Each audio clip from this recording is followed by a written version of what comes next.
Yo, what's up, guys? Happy Saturday. Welcome back to another week of Diorama Talk. And for me, guys, it's been kind of a long week. My day job's had some long hours with some stuff that's going on there.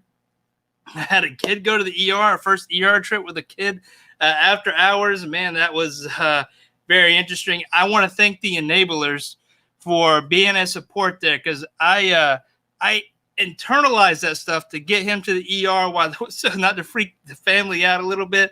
But we were worried.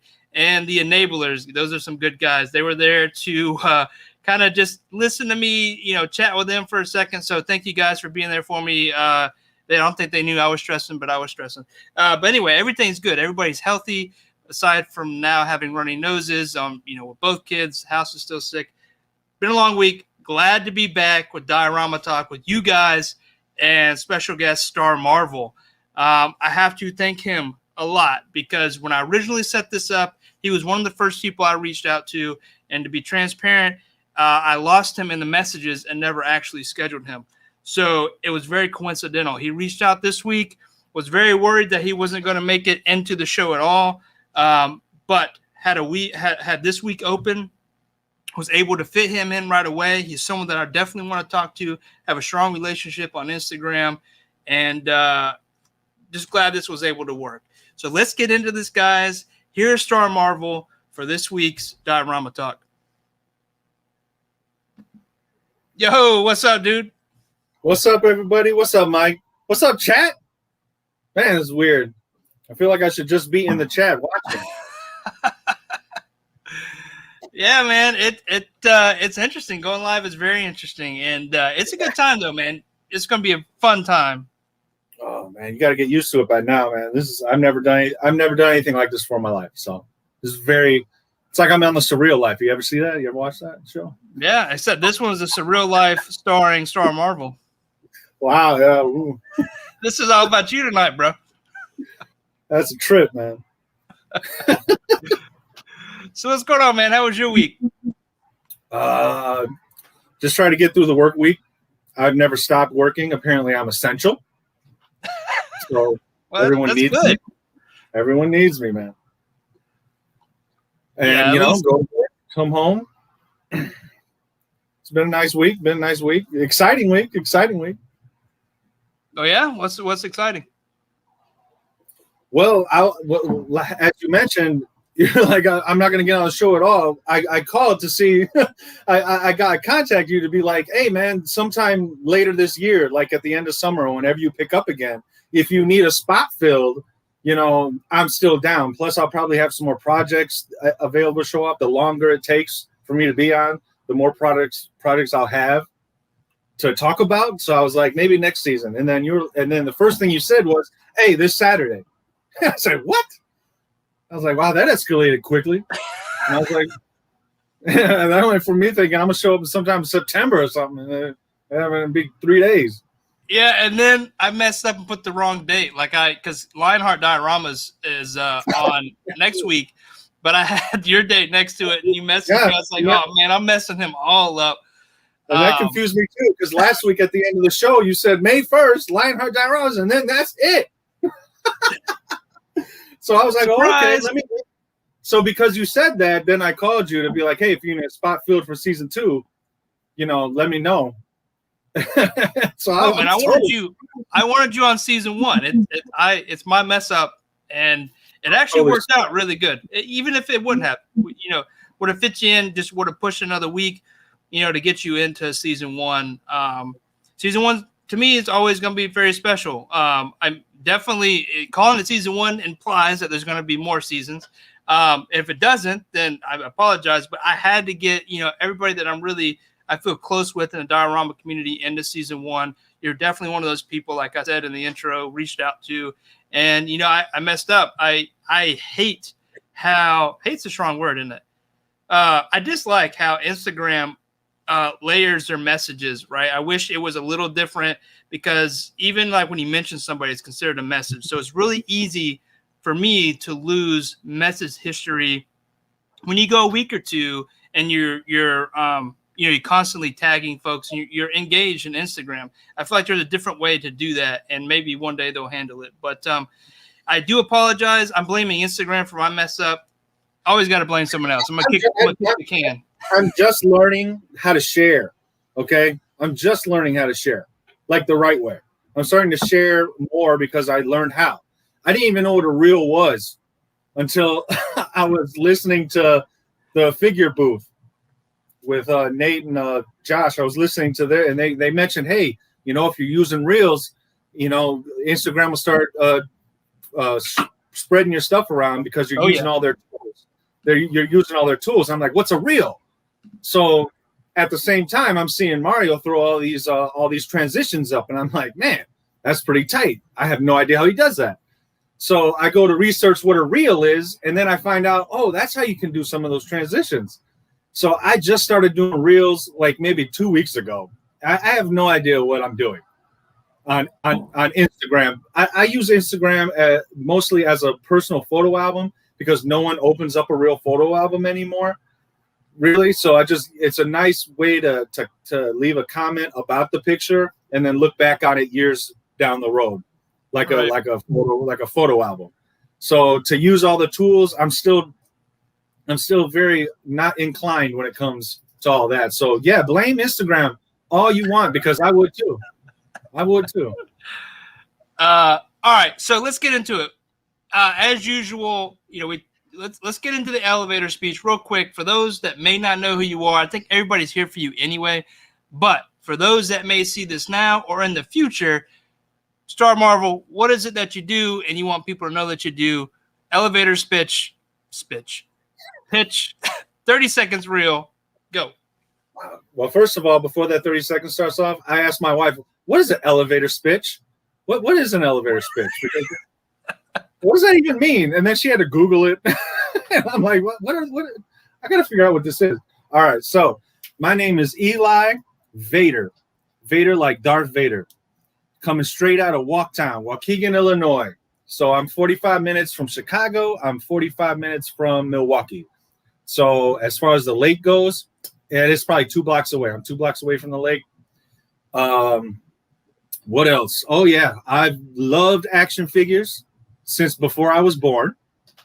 And every week after I was born, my mom would give me a figure every week. And after a while, I built up a sweet collection. But only figures, only action figures. All my vehicles came from the thrift store. So none of my vehicles had stickers or tops to them. I never had a top to my Millennium Falcon, but I had tons of figures. And as adults, I'm sure many can relate, they all disappeared. I have no idea where all my I buried a lot when I was little, but I have no idea where my toys went. So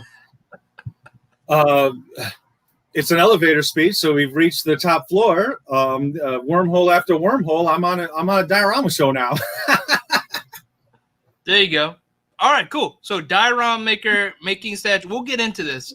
But so tonight, what do you want people to call you? Troop? Eli? StarMarvel?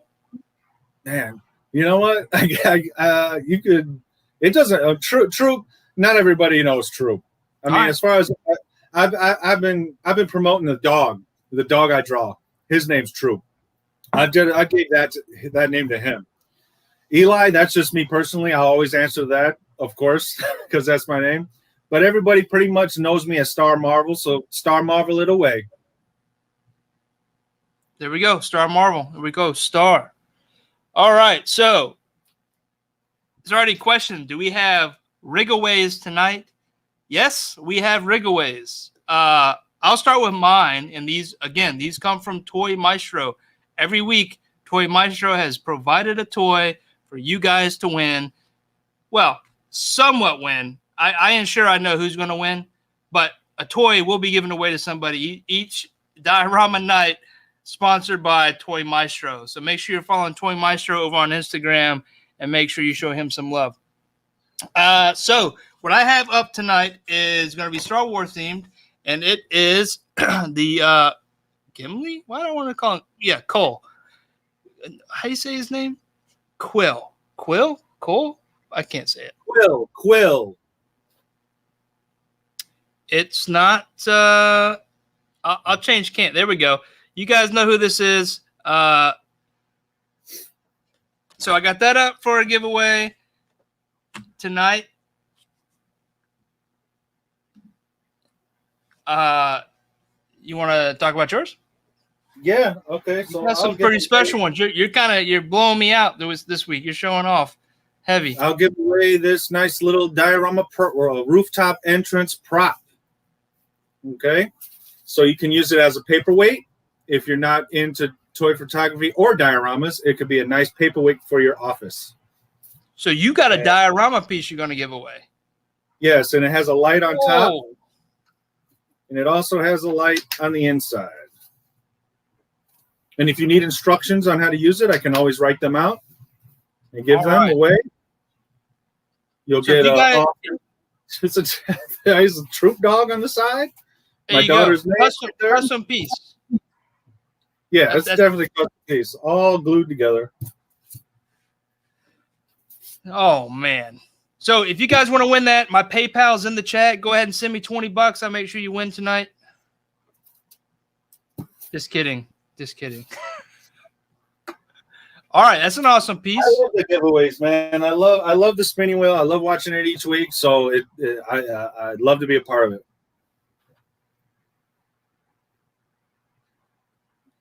What is toying around saying?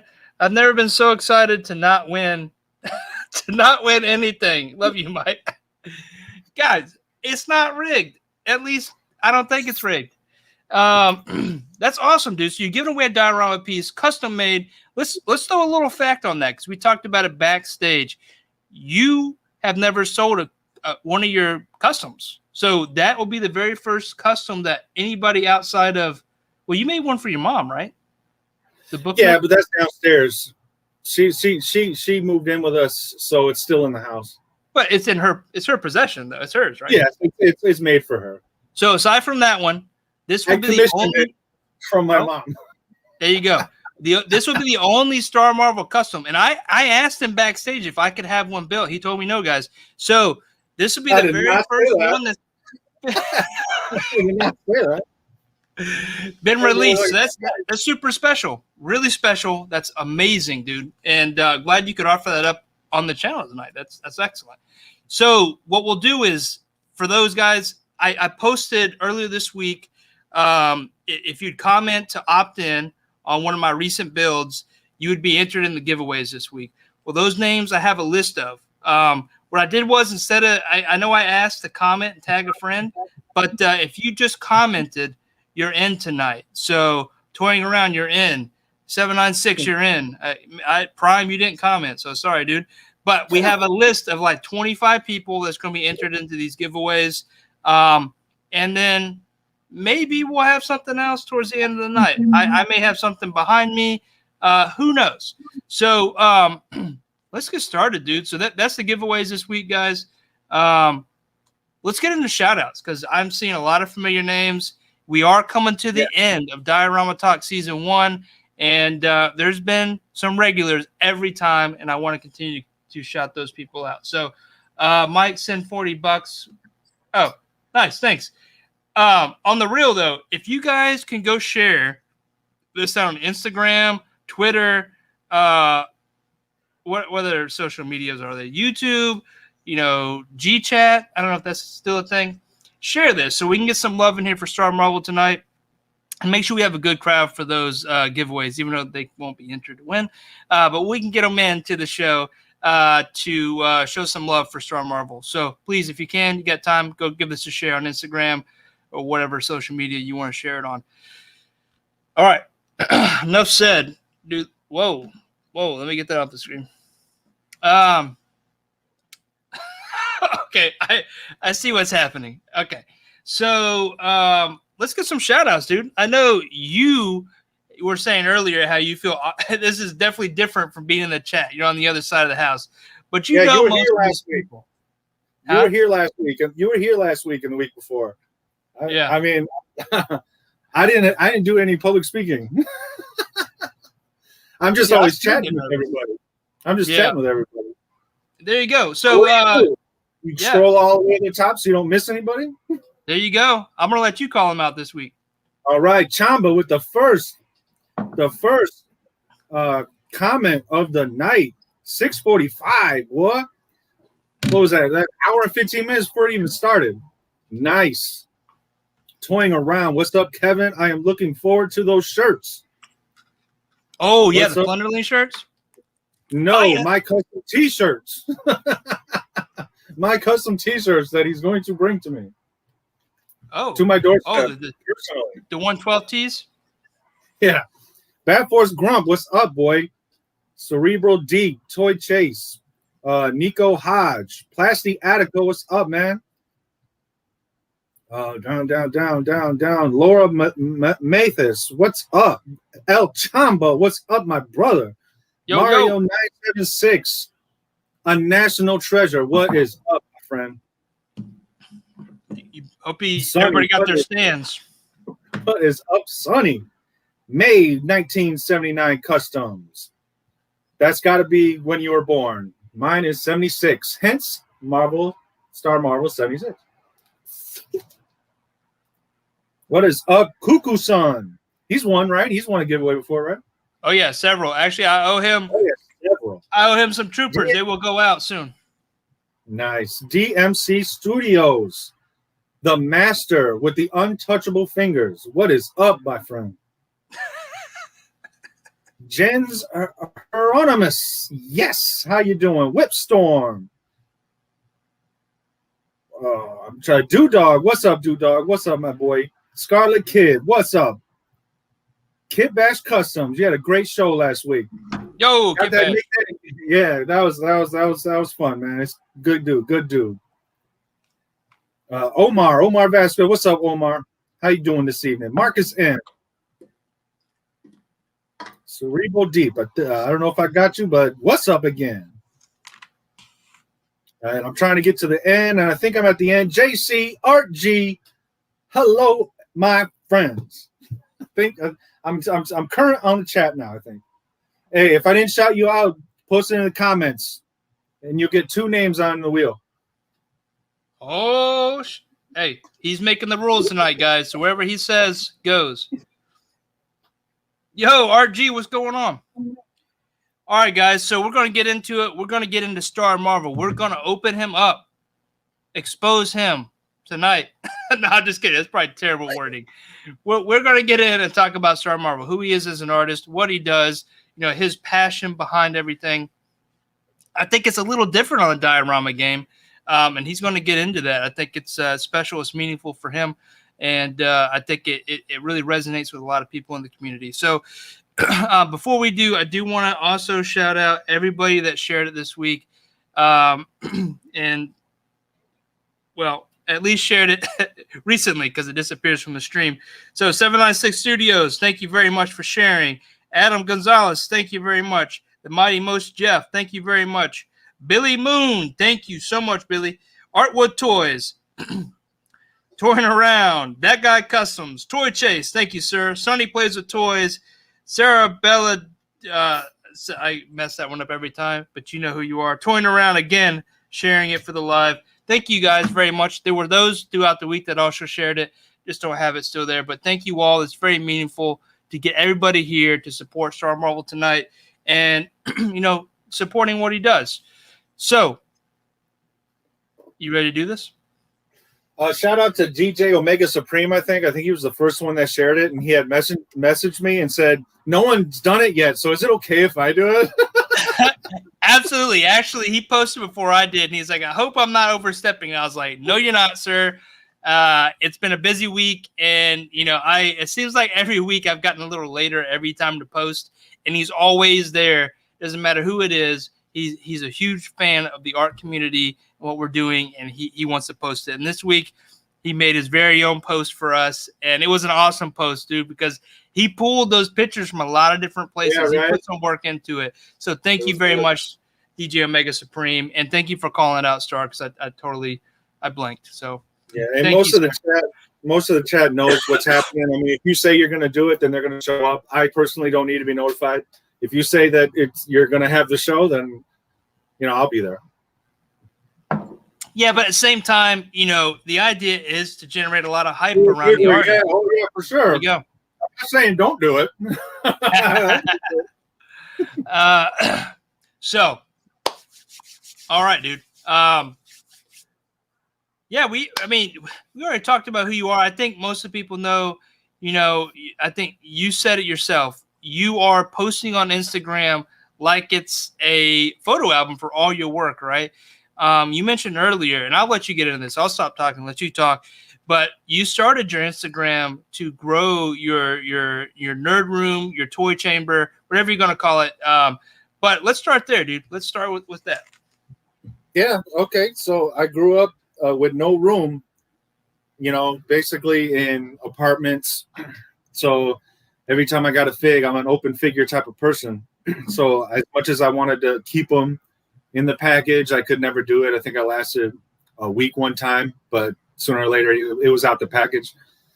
But I never had any spot to display them. And I think just putting, and to me, I didn't want to put a figure just on a shelf sitting there. Like I just didn't. So it ended up not having enough space and just ended up in a bag or a drawer or something. So I had got married. The first time I got married, though, was back in the 90s. And I had got a curio. You know all about curios, don't you? You don't know, Mike, don't you, Mike? You know all about curios, right? You got a curio. I do have a curio. So I remember, yeah, I know what a curio is. Growing up, my grandma had like China dolls in them. And I inherited those exact ones. I used to think, oh, I don't need one of those. I inherited those from her. And I got a lot of, I guess, from the enablers. I got a lot for it because, like, I don't have a DTOF, but I have a curio cabinet. To me, they're very different things because IKEA DTOFs are specific, but curio cabinets are a little different. Mine are like half, you know, the corner ones, the half moon with the circular glass and stuff like that. Yeah.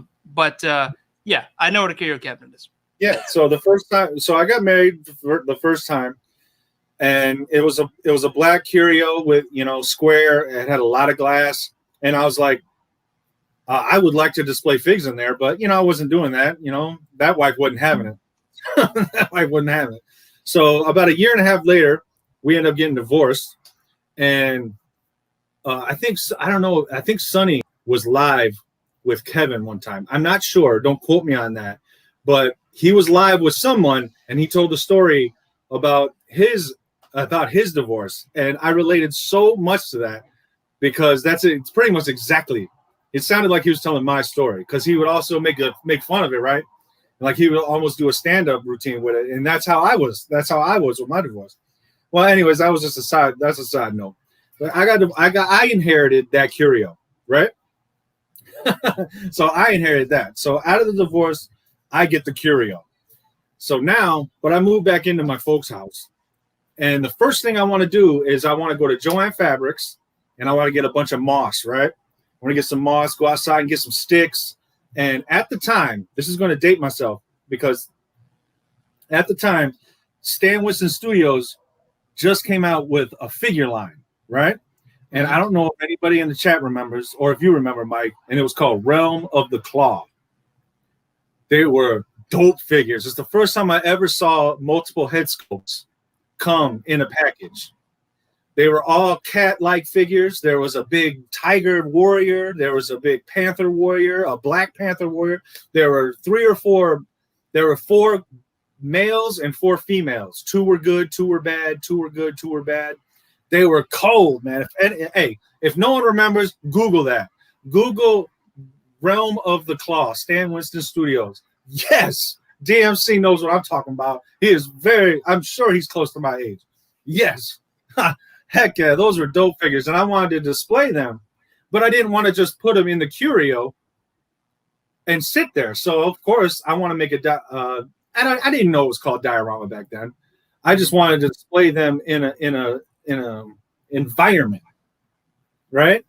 But that's as far as that went because I just had that curio, and and the rest of at the time I really liked white tigers. I had some cool white tiger statues. Yes, articulation was not. Sculpts were fantastic. That's very true. That's why I put them in the curio and never took them back out. Because, they don't move. Hey, they're like McFarlane toys. Mm-hmm. So, yes, it's very, very similar.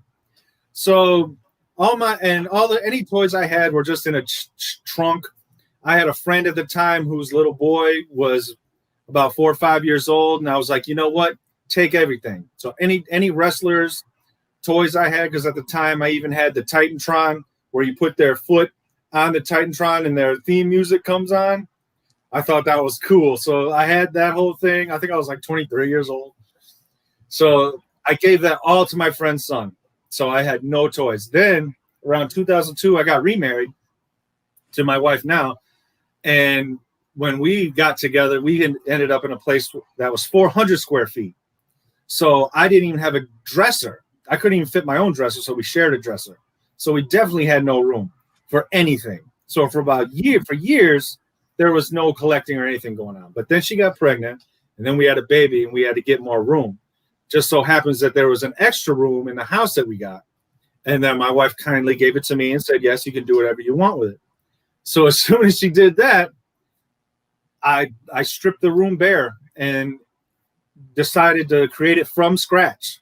And before I did it, I had recently discovered that there was a thing called Instagram.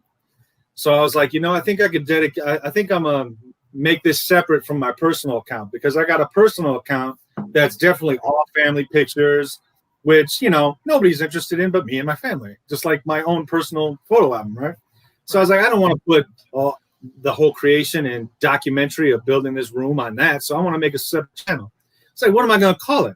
It's like, well, I know I want half the room to be mostly Marvel, half the room to be mostly Star Wars, because those are my two jams since I was 4 years old. There's going to be some Batman sprinkled, some Turtles sprinkled, but for the most part, that's what's going to be. So Star Wars, Marvel Wars, Marvel Star Marvel. Star Marvel kind of rolls off the tongue. Hey, how about Star Marvel? So I punched that in. It's not really available. And I was like, I got to, come up with some numbers. So I was like, well, Star Marvel 76. That rolls off the tongue too. Plus, that's when I was born.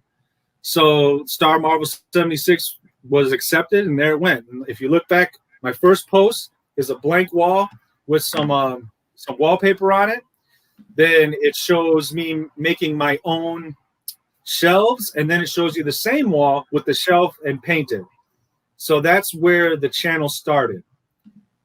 Then as it started, if you want me to continue how it all started, how I went down rabbit holes like a maniac.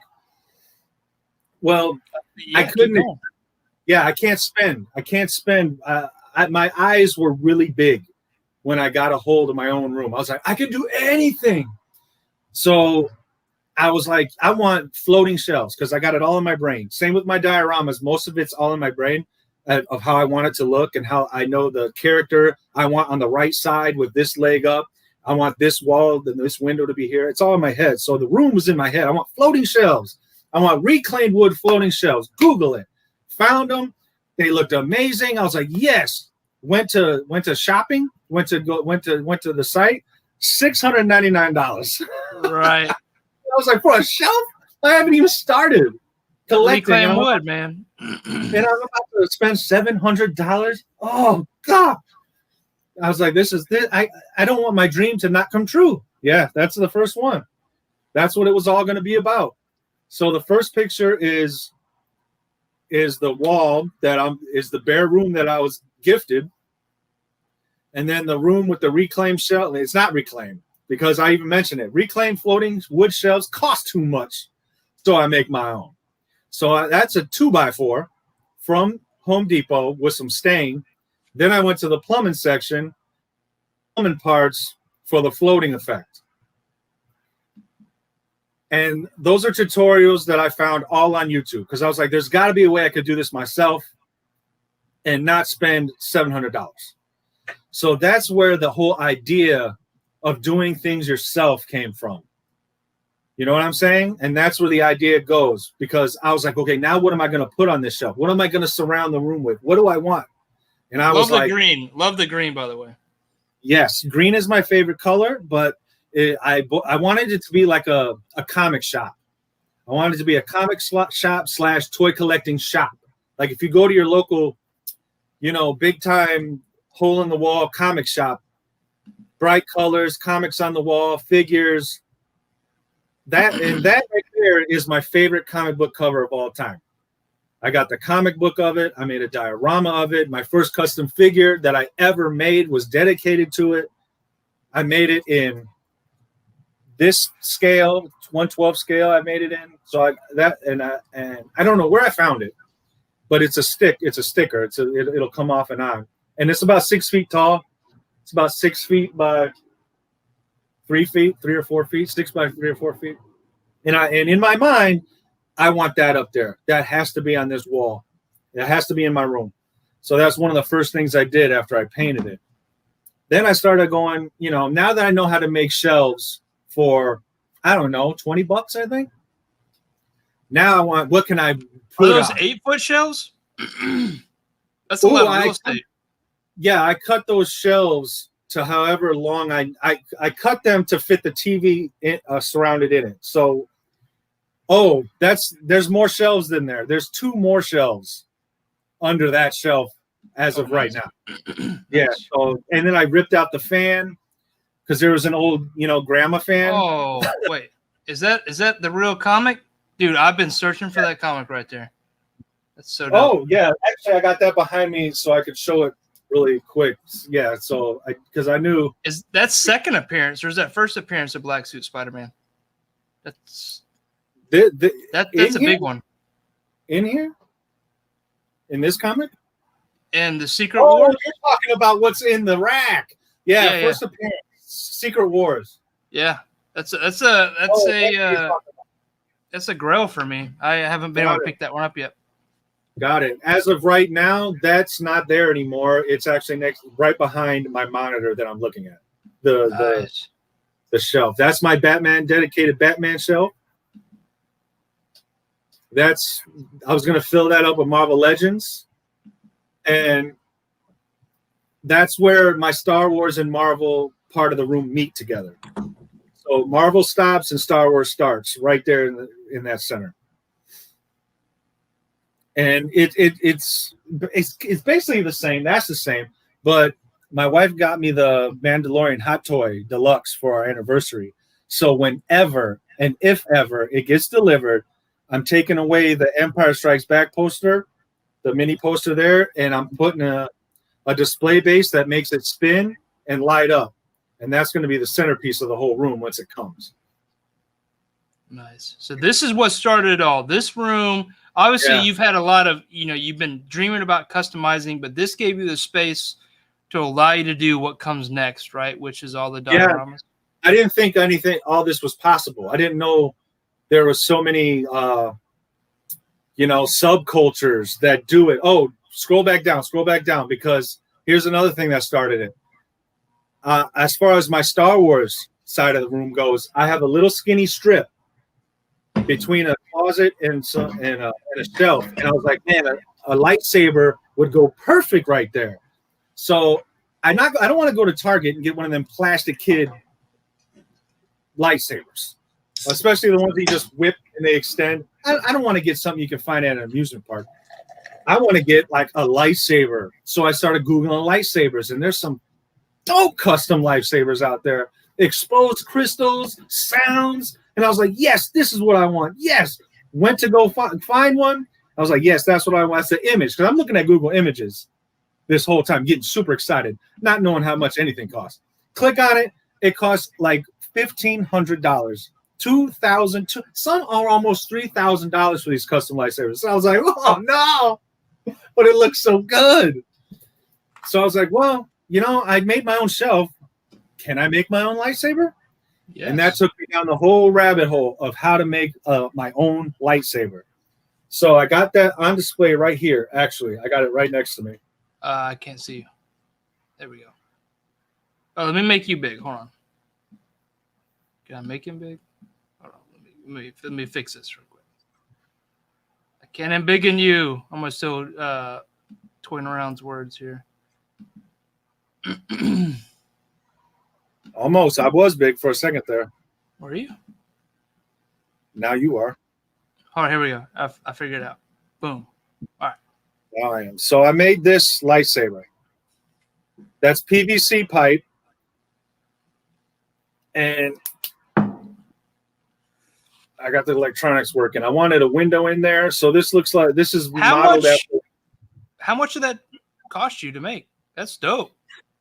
Cost to make. This right here is from Hobby Lobby. It's a doorknob for a dresser. Mm-hmm. This is plastic PVC piping from the plumbing aisle in Home Depot. And that's what the insides are too. So there's just a battery in there.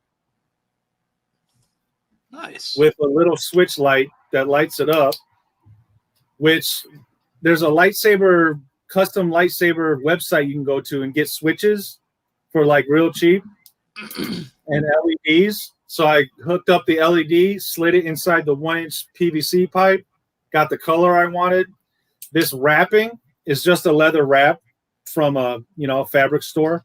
Mm-hmm. It smelled really good when I first put it on too, so it smelled like real leather.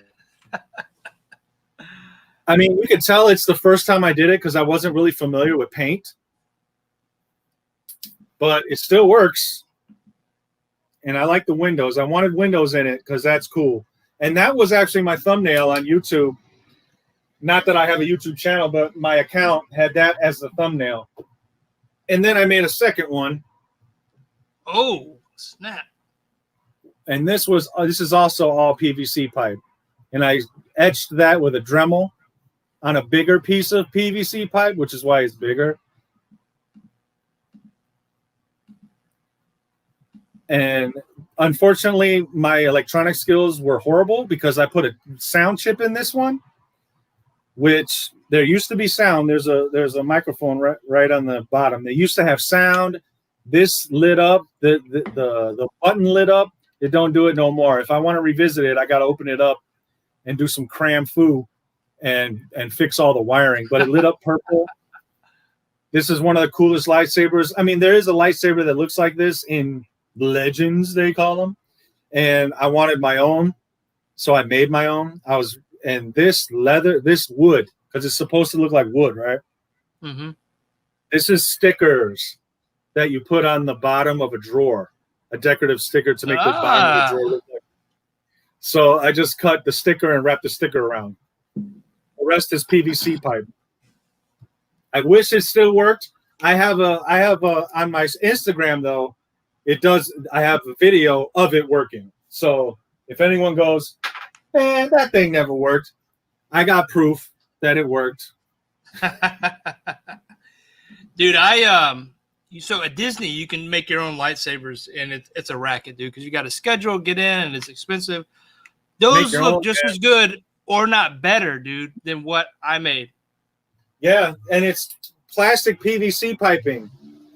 The only thing I had to find was saber something. I forget what it's called, but it's if you're interested, you'll find it. Trust me. And they sell. Go ahead. Well, explain the tube again, because the tube illuminates very well. So whatever is diffusing the light. This tube comes from that lightsaber shop.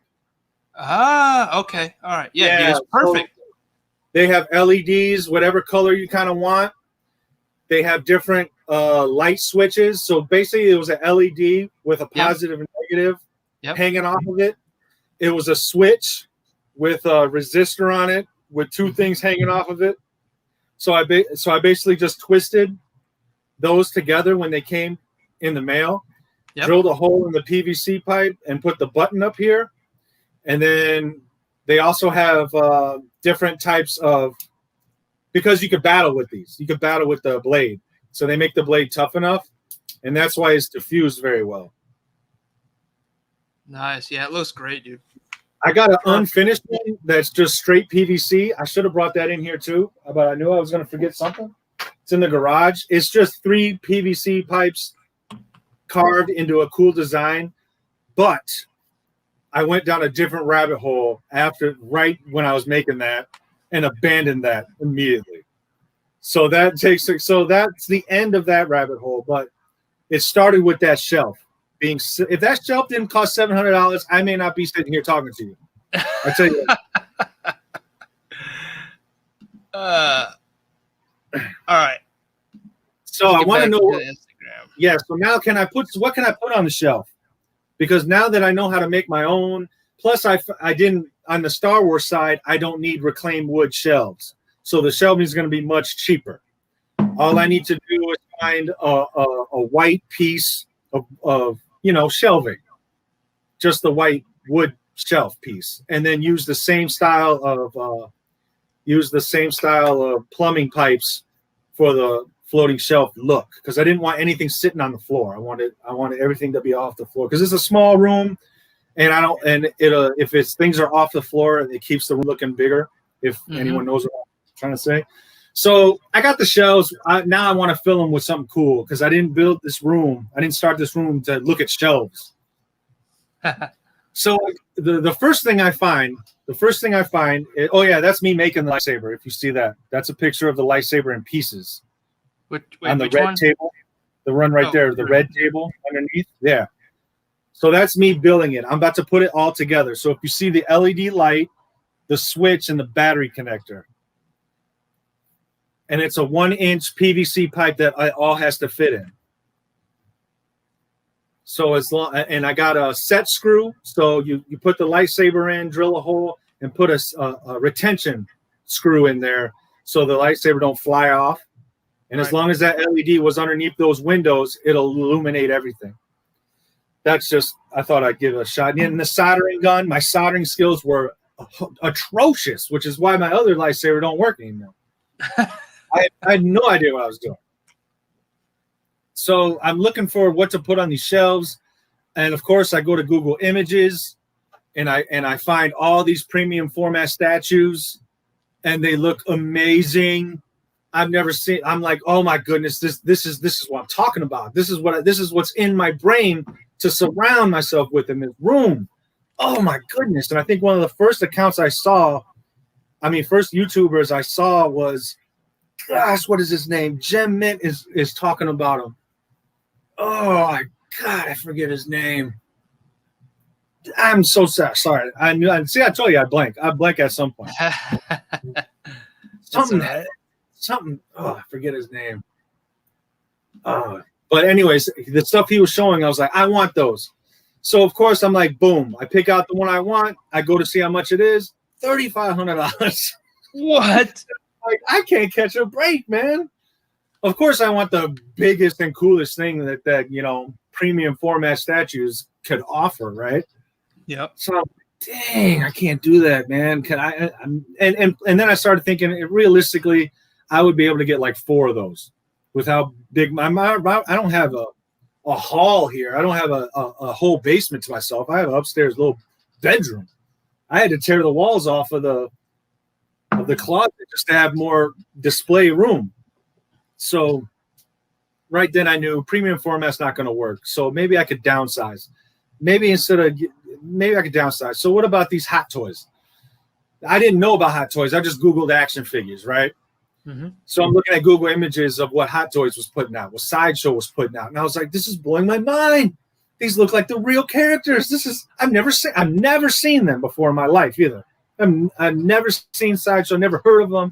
I never heard of a hot toy. And I was like, man, they're toys. They got to be more reasonable. So I went to Google. I went to go see what they were. One I wanted was $350, which granted is much better than $3,500. Right. And I even thought, man, if I save up, I can get one. But it'll be a slow collection. Plus, I want to put them in an environment. So I thought, man, if they're a foot tall, those are some big environments. So there's got to be something better, because at the time I really didn't know about Marvel Legends, and that's what led me to Marvel Legends. I'm scaling down from premium format scale, 1/6 scale. Then I'm Googling action figures, of course, on YouTube. And to anyone, Google is amazing. When I was a kid, I had the Dewey Decimal System. Try working with that and see how far you get. Okay? Try working with that. I had Google. And now you have YouTube as well. There's a tutorial for and a review station for everything. So I saw Sharna's Prime was the first one that came up because, you know, he had the white backgrounds with the action figure right in the middle of the white background. So it caught my eye. So I'm watching those, and he was able to pose them how he posed them. And basically at the time, it was all Marvel Legends. So I was like, dang, they articulate to how I want them to be. So I can articulate their bodies close enough to these premium format statues and pose them and set them up. So the gears started turning. And it's like, my room is big enough for a 6-inch figure. Now I could fit a ton of them in there. So my first unboxing was like, I must have had, and I have a picture of how many I got at the time. And I was like, I'm ready to unbox these bad boys. It's before that. Oh. Yeah, that's when I got the whole wave of those guys. Yeah, see, so that was one of my first. I waited till I got enough, and I took a day off work, so I was able to unbox them all. And I watched The Amazing and Sharma's Prime videos to figure out what pose I wanted to put them in and get ready to put them on that shelf of the picture that you just showed. So posing game was horrible. I didn't know what I was really doing. Dex, you got that Rogue. That's the Juggernaut wave right there, right? You got that thing. Yeah, Rogue. she's hanging from the ceiling now. That whole thing. I think you showed it a second ago. The shelf with the Juggernaut wave. Yeah, that here. I got my thing on a swivel. So if I just point this up, I can show you what that looks like now. So that's what that shelf looks like now.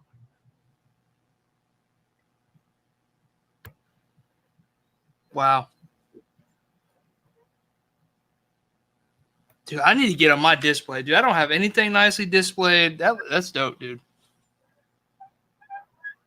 Now, granted, they don't have dioramas on them, so I was making that shelf before I discovered that. So I kind of abandoned that shelf as well after I found out about dioramas. So now that I got the figures, I know now my collection, my base collection is getting underway. So how I came to the diorama part. So I wanted to display my figures, and I already thought I could do all the other stuff. I made my own lightsaber. I made my own shells. I should be able to make my own bases. I called them bases and displays. I never said the word. I don't think I heard the word diorama before.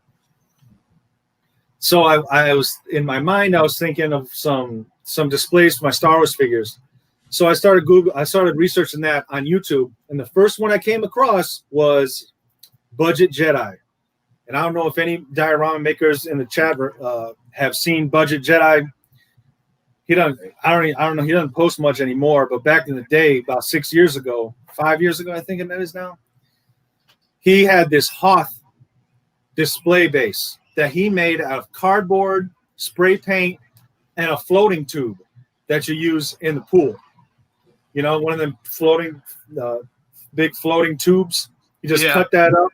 He cut that up to make it look like stalactites and stalagmites, sprayed it down with white spray paint, and just I think his diorama was, and then he was saying diorama. I was like, oh, diorama, okay. His diorama was like $20. And I was like, you know what? That looks pretty good. That looks decent. And it's made of cardboard. Let me go find a floating tube and some cardboard. Let's do this. Let's go to the dollar store. Let's go to the Dollar Tree and hook it up. So while I was watching Budget Jedi, in the corner, it gives you what else you may like. You know what I mean? Gives you choices and suggestions. What's up, Namai? Nice to see you tonight. Enjoy, brother. So it gives you suggestions in the sidebar on YouTube, and I saw an alleyway, and you know, I'm watching Jedi. They're not going to give me a picture of a real alleyway. So I was like, did somebody make that? I thought in my head, that looks like a real alleyway. Did somebody make that? So I click on it, and it's Al Figures, right? So Al Figures just shows off something that he made. So it showed him an alleyway that he made. I remember Budget Jedi. He came up with some good ideas using random stuff. Yeah, man. That was he's the first one I heard say the word diorama. And when I got a hold of Al Figures, I watched that video. Then I went to his channel and I scrolled all the way back to the beginning to see if he shows you, like, is he just showing you what he made or how did he do it? Because Budget Jedi told me what he did and showed me what he did. And then sure enough, he's telling me, he said, pink foam board from Home Depot. Never heard of this stuff before in my life. And I was like, really? Is that the stuff you use? Well, that should be easy to find because I went to Home Depot to do my shelves and my lightsaber. So I know Home Depot quite well. So now I just go get this insulation foam board. And he showed how magnets were involved. He showed how to carve the bricks. And bricks has never been a problem for me because I was a bricklayer for 15 years. So I know what bricks are supposed to look like. But I didn't know how, I didn't know you carved them and then you separated them with a pen or a pencil at the time. At the time I did it with a pencil. And the picture you're looking at right now is the first time I was like, hey, I'm going to try my first diorama. Got the dial all magnetized, almost ready for the black wash. Yep. Al Figures had a video of black washing. And I was like, wow, what else do I need? And that's my Jordan shelf. I also got a Jordan shelf in my room. Yo, was that before? That reminds me of the Deadpool scene, but that's way before that Deadpool came out. Yeah, I'm thinking of Flashdance, which is I mean, it's a parody of that, right? But yeah. Yes, Deadpool was a parody of that. And that's my Jordan shelf, which is still there. And that's the Star Wars side of the room. So I took the doors off my closet and I painted the bar that you hang your clothes on with neon green paint so it looks like a lightsaber. Nice. And it took a 10 gajillion coats to get it to really light up. And this is just random stuff. It doesn't, I don't even have, the batteries don't work on that. I basically got that for my daughter. And that was that's the first diorama I ever made. I don't know where that specific part of it is anymore, but I do have that diorama that I can show you. Yeah, let's work through Instagram, then we'll stop there and then we can do some show and tell. Dude, this wood looks really cool. Yes, because there was a tutorial on Al Figures' channel on how to do wood. So this first diorama I did is heavily inspired by Al Figures.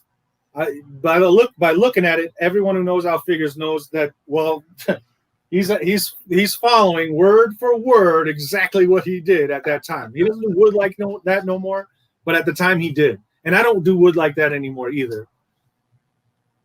But at the time, yeah, it's almost like I think Al Figures did that. But yeah. It's just I followed step by step of everything he was saying to do. So the bricks are the size that he made. I make bricks a little tinier now. He wasn't doing mortar. That was furthest from my brain is the mortar. That's my daughter made that out of scrap pieces. Man, she was 2 years old at the time. What? 2 years old making dioramas? That's awesome. I could never break out my paints. I still can't break out my paints. It's been 5 years. I can't break out my paints without her wanting to paint too. So she was 2 years old, got a hold of my leftover pieces. She didn't put them together like that. I put them, all she did was paint them. I'm the one who set it up to look like look like it was a structure. That's awesome though, man. Getting the next generation of diorama builders involved. That's where it starts. And then while I was doing that, of course, in Charlemagne Prime's video, he had got these bendy webs. And he had said, oh, yeah, ACBA's got these bendy webs. And I was like, I don't know what that meant. What is he said something. And then he had the logo, where it says articulate. I couldn't see the words. I just saw ACBA. And then Al Figures, of course, at the beginning of every one of his videos, that's crispy. You know what I mean? Yeah. So I'm like, what is this? What is ACBA? What is that? Some kind of federation? I didn't know what it is it a foundation or something? I don't know what it is. So that sent me down a whole other wormhole. And just as I broke away from lightsabers to do dioramas, at this point, I broke away from displaying my room at all or having anything to do with this room to focus on toy photography. Toy photography blew me away. I was like, I can be a grown person and actually really get enjoyment and play with my toys. You know, I can really play my toys. And if people laugh at that, wait till you see some of these pictures that I've discovered, and then it blows people's minds. Some of the stuff that's on there, man. So it blew my mind. I was like, and this is my first. That's my first attempt at an ACBA picture with the diorama I made.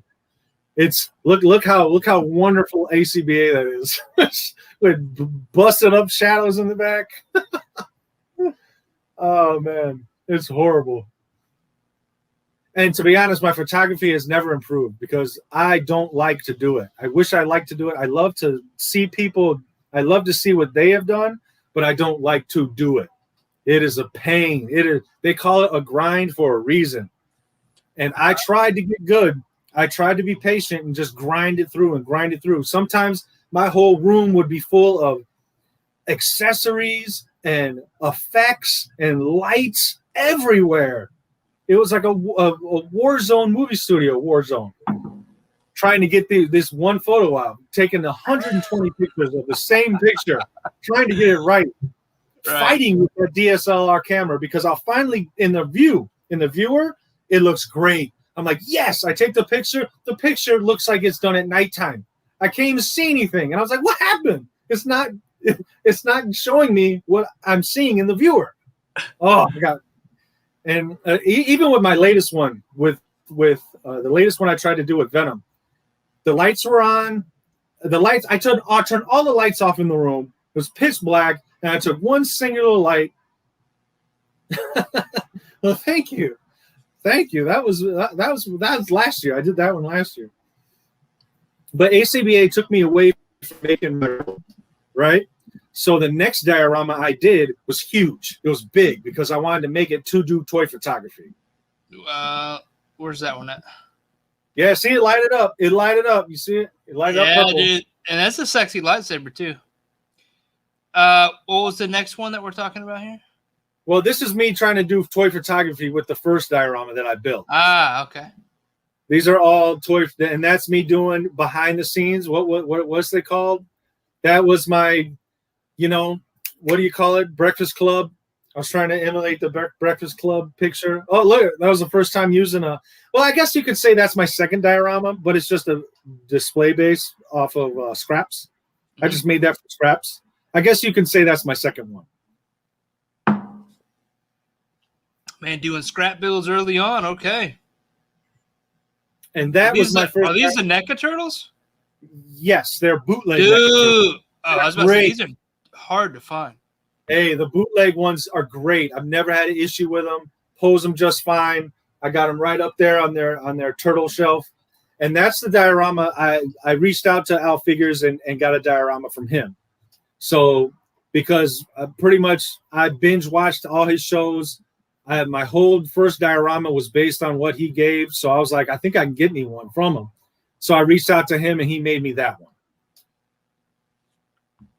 So I still have that with the animated bad guys from the Turtles in it. And then here I am still trying to do toy photography. A big what if, what if Jango Fett met, what's that guy's name? Star-Lord. So it's like basically a high noon showdown. I mean, I love the perspective. I love the lighting and then the focus link. I mean, you're obviously doing better and better with your photos. Yeah, I was trying. And then, the reverse perspective. And I was following all their advice, put the background far enough back so there's no shadows, the lighting, the posing. I was trying my best. And then I got some, what are those cutouts from ACBA? Yeah. So this is the same diorama from Al Figures? That's Al Figures. But I extended it. So if you could see in the background, I extended the track just so you could still see it. Because he made me a tunnel, right? Yeah. But if you could see where it cuts off, I just extended it so it looks like it continues in the background. Yeah. You know what I mean? That's dope. And you can't, honestly, you can't tell. It looks It looks like it's part of it. So you obviously picked up from him. It's almost like a master apprentice type situation here. The railroad tracks are amazing looking. I was going to give a shout out to Al. Those that's the first time I ever saw those. The first time I saw those, and he described exactly how he did those with skinny foam, tacks that go into staples, tacks that you hammer into a fence. That's what made it those bars, and it's just balsa wood. And he described all that, and that's episode 111. Figures in Action. If anyone wants to go check it out, episode 111. Oh, I hope it's 111. I'll feel stupid if it's not. Well, forever it's going to be known as 111. So, all right. So yeah, and Troop was my nickname. That's one thing I said. Hey, I just want a diorama that has your graffiti on it because he's basically a graffiti artist.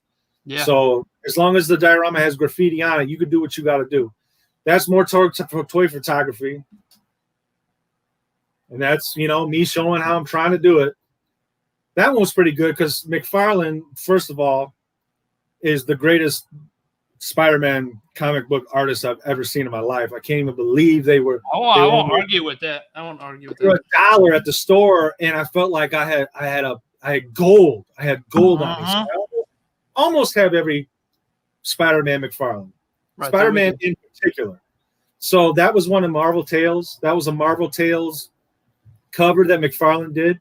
So that's what my thing was starting to be. I want to emulate. I want to ACBA photography McFarlane covers. That was going to be my thing. Almost. I'll let you, when it's time, I'll let you know. Huh? Can I come in your room? What? No, Mommy's room. Oh, me? No, not right now. No, when my diorama's here. I'll just shout your name, honey. I'll just shout your name. You'll be ready. So yeah, you'll hear me. Trust me. I'll scream it. I'll scream it at the top of my lungs. She's ready, dude. After rehearsal earlier, she's ready. Yeah, I know. So obviously, I'm away from my room is not being done because ACBA grabbed a hold of me. You know what I'm saying? Mm-hmm. But this is a dope photo, dude. I really like this one. I like your book inspired dioramas. Yeah, so I specifically made that shattered wood thing just out of a sheet of balsa wood that I cracked up. So on ACBA's page, I don't know, they deleted my Facebook for some reason. I have no idea why. But so it erased everything I was a part of. And ACBA had all my behind the scenes, So that Bath figure it's only his top half. Because he's sitting, it's weird. He's sitting on these wax things, so his leg nubs can stand up. It really looks funny if I didn't do it on my Instagram, but if you pan the camera back, the setup looks ridiculous. Looks pretty funny. And that's with Al's diorama as well, and of course, McFarlane inspired because so you're a fan of the Amazing Yamaguchi. Yeah. Well, when that figure came out, he could go in all the poses that no other figure could. And that's what made me a fan. That's what made me a fan of it. I don't get him no more. I don't get him anymore, but I am a fan. I was a fan. There's other ones I like better. And now I've evolved to wanting to make my own figures. So it's like I'm buying less figures. But that's McFarlane inspired as well, because in the corner of the comic, that's the pose that Spider-Man's in under the Marvel insignia. Mm. See? He's upside down. So that was inspired by that. And that's a cool one. That one says, the older I get, the more I wish I could actually do this. Have a beer with my younger self. And that's how I set it up. Oh, man, you use cutouts? Yeah, that's a cutout. I tried, man, and I was on the floor for like 3 hours trying to get that. There's the behind the scenes. I do have some behind the scenes. So ACBA just totally, for a good year or two, I wasn't doing anything in my room except for clearing the floor so I could do these ACBA shots. Well, let's fast forward. Let's fast forward to the diorama. I love the ACBA stuff. Love the toy photography. Actually, that's what motivated me to get into diorama building and back into action figure, collecting really, because I was into photography. I was doing like outdoor photography, and I was doing some off-roading photography. This is what pulled me back in. But let's get into the diorama stuff. Yeah, because ACBA took me off on a tangent, man. And at the beginning of last year, I was like, you know what? Let me get back into doing it. These are yours here too? That's my next diorama. It was huge. It's big because I made it for photography. So when you're done with it, you fold it up and put it in the closet. I can't display that thing anywhere in my room because it just doesn't really fit. All these are hand-carved bricks. Look at that. That's amazing looking. You got stained glass windows. I mean, you're doing stained glass before people are really doing stained glass. This is 2017. Yeah. That was a trip to find out how to do that. So I actually used action figure packaging for the window, and I went to Hobby Lobby and found stained glass material. Mm-hmm. Stained glass, like stuff that actually stains the glass to try to do it. And now what I see people do is like, oh man, it looks so much easier to do it now. But back then they had this black ooze that came out of a tube, right? And that's what you poured on as the solder to separate all the colors. You know what I'm saying? That's what created the diamonds. Now I can just get something 3D printed that has the diamonds already on it and put whatever color paper I want behind it, and boom, there you go.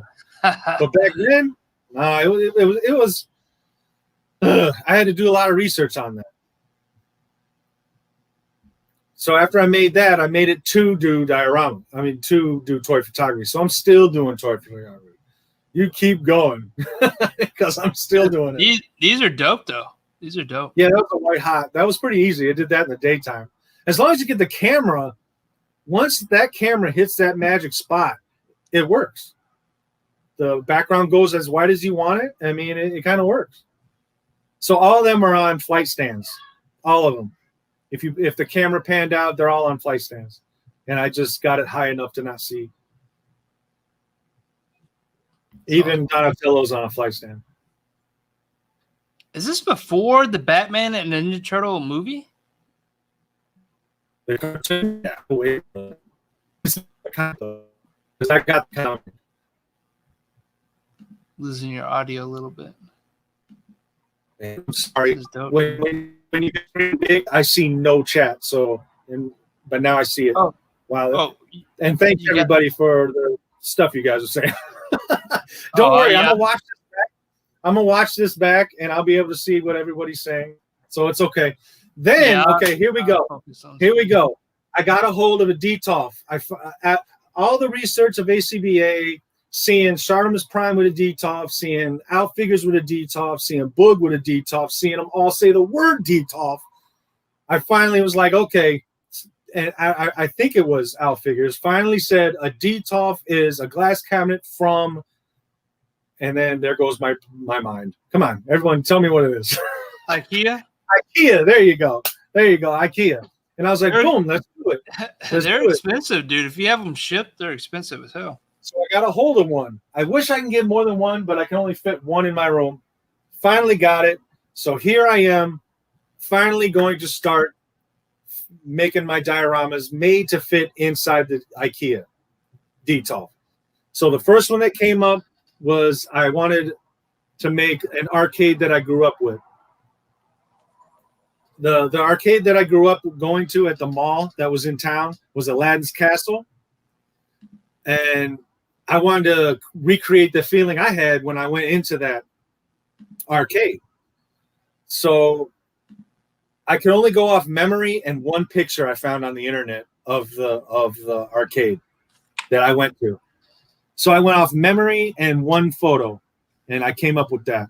That's my first IKEA DTOF. The Aladdin's Castle arcade that I went to. Where'd you get those arcades?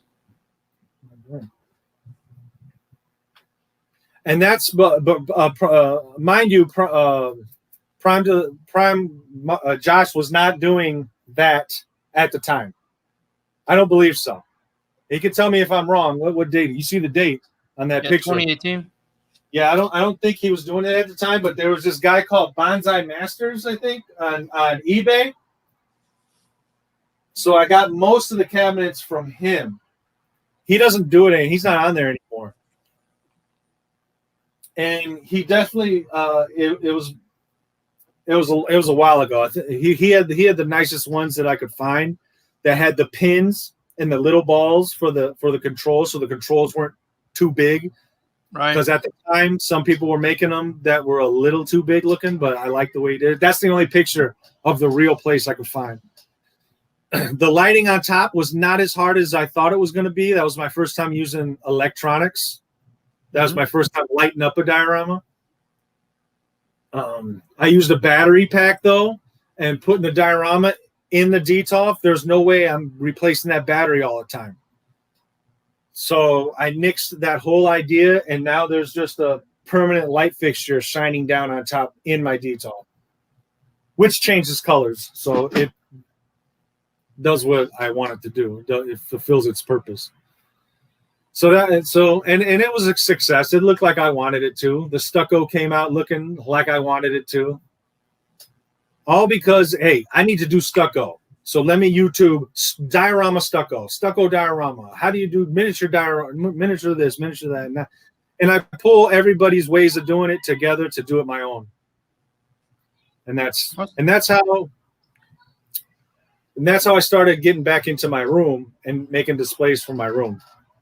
Yeah, I lost my place, but it's way down.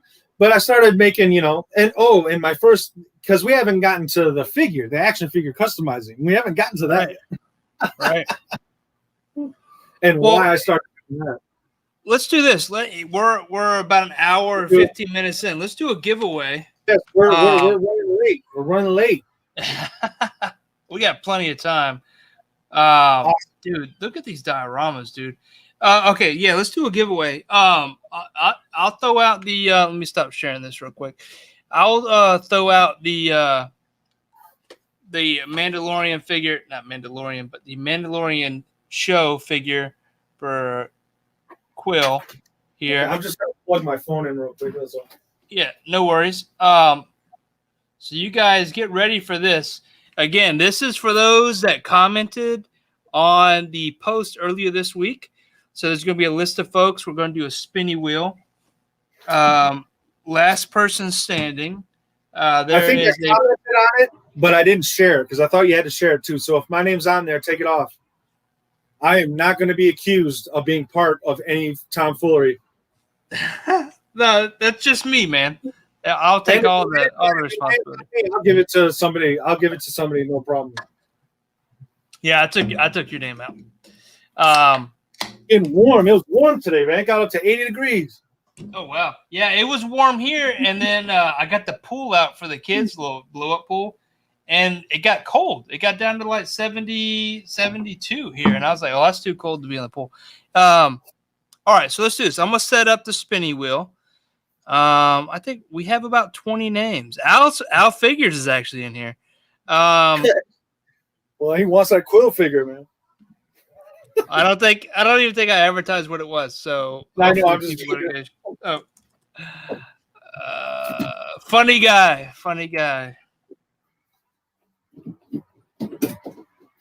Oh.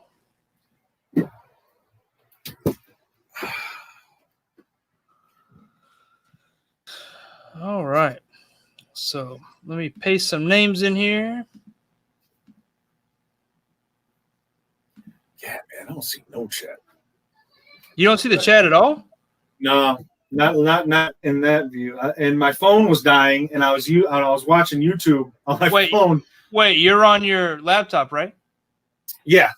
So over on the right-hand side, do you see comments at the top? Live. Okay, exit full screen. Ooh, that was it. No, it wasn't. So you should have comments tab. There we go. There's a comments. Yeah. All right. There we go. White mic's on it. Ready for the rigaways. We're setting up the rigaway. So now I'm gonna look at the big screen. Got it. I'm all set up now. Riggy away. Here we go. Wait, did someone say Yes. that? Yes, Yeah. Riggy. I think it's like Riggy away. That's what that was gonna. That was my interpretation. I froze it. Dang it. What are you drinking? Mine. Oh, Dr. Pepper, zero sugar. Zero sugar? Yeah, I'm the one who commented on Figure Report's video that I lost 70 pounds due to keto. I don't know if you remember that or not. Oh, yeah. Okay. So yeah, I try not to do sugar. Even though I'm gonna have some Cheetos later on, so don't judge me. Wait, crunchy or the puffs? Crunchy. Oh man, come on, the puffs are where it's at, dude. The Puffs, they don't have jalapeno cheddar. Oh, my man, dude, those are the best Cheetos. I'll be honest with you, those are the best Cheetos. But if you're gonna get regular, just cheese ones, man, the puff ones are where it's at. My daughter's Bietos. She says, "Give me a pack of Bietos." I don't know why she says it, but she said it since she was 1 year old. Give me a pack of Bietos, and that means jalapeno cheddar Cheetos. True story. This guy wants to be all early making the post, but want to be all late to the show. Oh, he knows what time it is. What's up, dude? Hey, thanks for sharing. We were talking about that earlier. Thanks for sharing. Kicking this week's live off, really. Yes, I am a huge fan of Puffs. Trust me. I'm not knocking Puffs, that's for sure. Put some Puffs in front of me, I'll eat it. Yeah, the puffs melt in your mouth, man. Like I'll probably kill a bag, like a family-sized bag of puffs, if no one's just like, hey, your fingers are totally yellow or orange, your mouth's orange, and then hey, we got this giveaway. So let's do this giveaway. Let me share the screen real quick. So this is the first giveaway of the night. So anybody showing up is not late. However, if you're showing up and didn't comment on the post, you're not in it. So this is the one. Yes. Right. Yeah, you threw a wrench in everyone's works. Yeah, so there's a lot of names in here. Yeah, they're all ready to say a word. They're like, how come they're not letting us say a word? We'll do words for another giveaway. Yeah, you're going to do giveaway. giveaway. There we go. There we go. He makes the rules tonight outside of this one. So, again, guys, this is brought to you by Toy Maestro over on Instagram. His information is in the description as well as the ticker. Make sure you're following him as well as Foam Formers, as well as StarMarvel, as well as the Enablers. Toying Around, Prime to the First, and 796 Studios. Together, we make the Enablers. All you guys are Enablers. The Enablers will be on Toying Around actually this week, the 6th Thursday. So make sure you check that out. And let's get into the spinning wheel of death. So last person standing will take this figure home. For this particular one, you do not have to be in the live chat. I changed it up a little bit. I want to keep you on your toes. So whoever wins, I'll hit them up on Instagram. You don't have to be here tonight. We have a lot of people that commented. Just wanted to switch it up. So here we go. We'll get into it. And this may take a little while because there are a lot of names. But I'm trying to make sure this isn't a typical rig away. So all the previous rigs, this is a new typical, kind of rig. So you guys will be not aware of what's going on here. But let's get with it. StarMarvel, you call the spin. I'll spin it on your call. Spin now. There we go. The first person out for this new spin is Small Scale Ventures, if I can talk. I think that's the most names I've ever seen on a reel. Those slices are so skinny. Hopefully they're removing. Vasco, you're out. Oh, man. And a handful of probably are. Just as Cox is out. Yeah, I think a handful are here. J Figs. J Figs is consistently always out in the top 4. So Yeah, right. The algorithm we're using still works. Oh, almost. Naruto, you're out.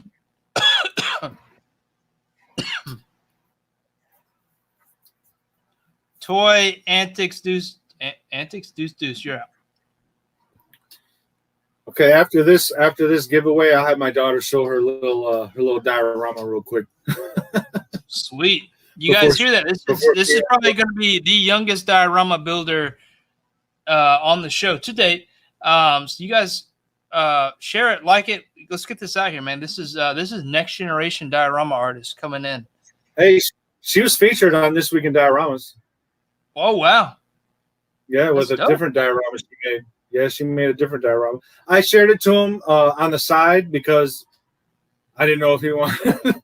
It's not the most masterful piece of artwork, but I wanted to show him, that we sit and watch the show together, and she's inspired to make her own. And then he got back to me. He was like, "Hey, man, can I include that? Can I include that in the show?" And I was like, "By all means." So yeah, she was pretty excited. She ended up being on the show. That was last year too, so she was 6. Torn around saying his name's not in here, but I know it's El Chambo's got me. El Chambo, oldest diorama builder here. Yeah, he's got me by a few years, I think. Because I thought I was the oldest till El Chambo came around. At least one of the oldest. Definitely not the oldest, but. Hold on a second. We're going to pause here for the next spin. I know Toying Around's in here because I have him in the list of names. Man, it's hard to see. There's so many names. There is, but I'm not seeing him. And I see him in the list over here. So now I'm totally confused. So he just wanted to cause trouble. He's in there, right? I think so. I'm not seeing his name. I think they're saying he got out. Oh, okay. A couple spins back, his name got out. That's what I thought. All right, he's in the list. I have the list. Yeah, because if that's the case, Jay Fig's name ain't in there either. So, something's wrong. Neither is Adams.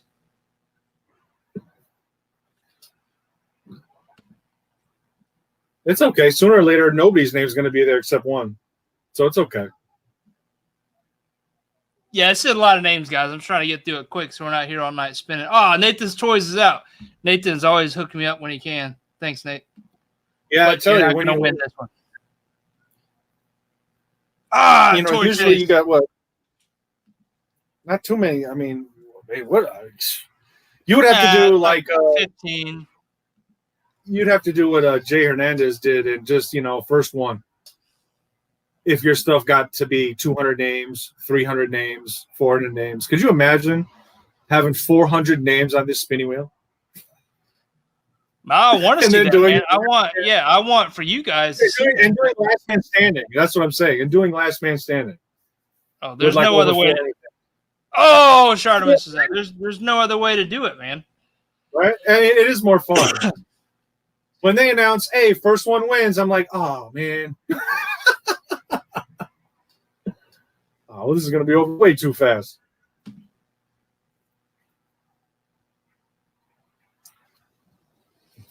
Oh, shit. Down to final 4, guys.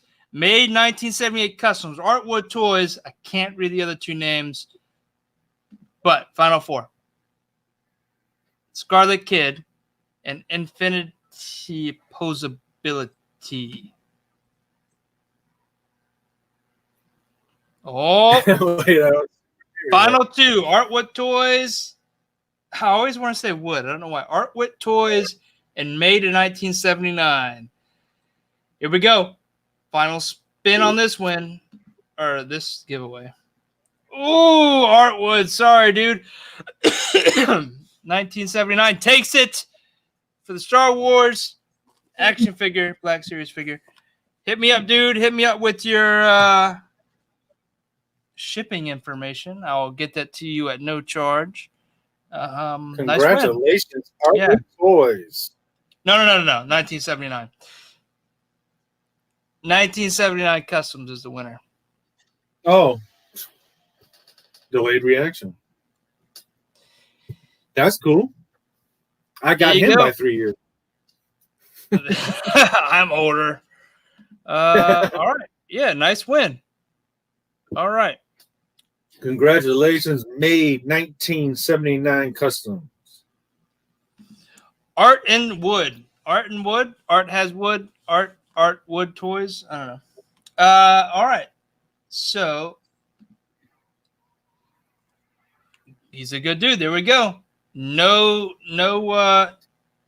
hate in losing. Everybody's a loser tonight. I carry 2 all the time, so Mike, it's not fair. So does Hacksaw Jim Duggan. All right. Hey, to the other 30 losers, sorry. You're not a winner tonight. But you potentially, if you're here in the chat tonight, you could be a winner on another giveaway. So just kidding there. You guys aren't losers. You're all winners to me. If I give you all trophies or gold stars, I would. All right. So Artwood Toys Creations. Rick saw Jim Duggan. That's nice. I like that. As soon as he said that, that's what I was thinking of. Whenever I think Rick, I think like Pickle Rick or like Tiny Rick or I'm Rick. You know, Rick and Morty. I don't know. So when he said 2x4, he carries a 2x4. First thing that came to mind was Hacksaw Jim Duggan. Yeah, I think where's that movie with the rundown? Not the rundown. What's the one where he carries a big piece of wood? Anyway, whatever. White Mike Vegeta is also 1976. Yeah, actually, you got some old folks in here. You got some old folks in here, Mike. I'll be honest. The demographic is mostly men in between the age of 35 and 40. Wow, nice. Ooh, I got the average age by like 4 years. White Mike is actually going to Joe Fest. I'll be at Joe Fest here at the end of June. First con out of state that I'll be going to. That'd be cool. I knew they were gonna. Someone was gonna ask if I had any arcade cabinets from Prime to the Realist because I showed the diorama, right? But I don't because I built that when he wasn't doing arcades. So I filled it up with arcades that weren't from him. But that's not to say I don't have nothing from him, which I'll show a little later. I'll show a little later in a little project that I got going. Living the Vida Loca? Is that what he's doing? That's what he thinks of when he thinks of Ricky. You think of Pickle Rick, he thinks of Ricky Martin. Pickle Rick. Yeah, I love that episode. Please plug in. Oh yeah. Okay. Yeah. So. Oh yeah. Chamba. El Chambo. You extended your Black Widow custom. It's a Black Widow Marvel Select custom diorama.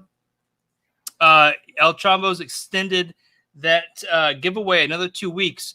So you guys go on Instagram, opt into that giveaway. He's got an awesome diorama he's giving away there, custom built, his usual style, the awesome style for El Chambo. Go give that a look.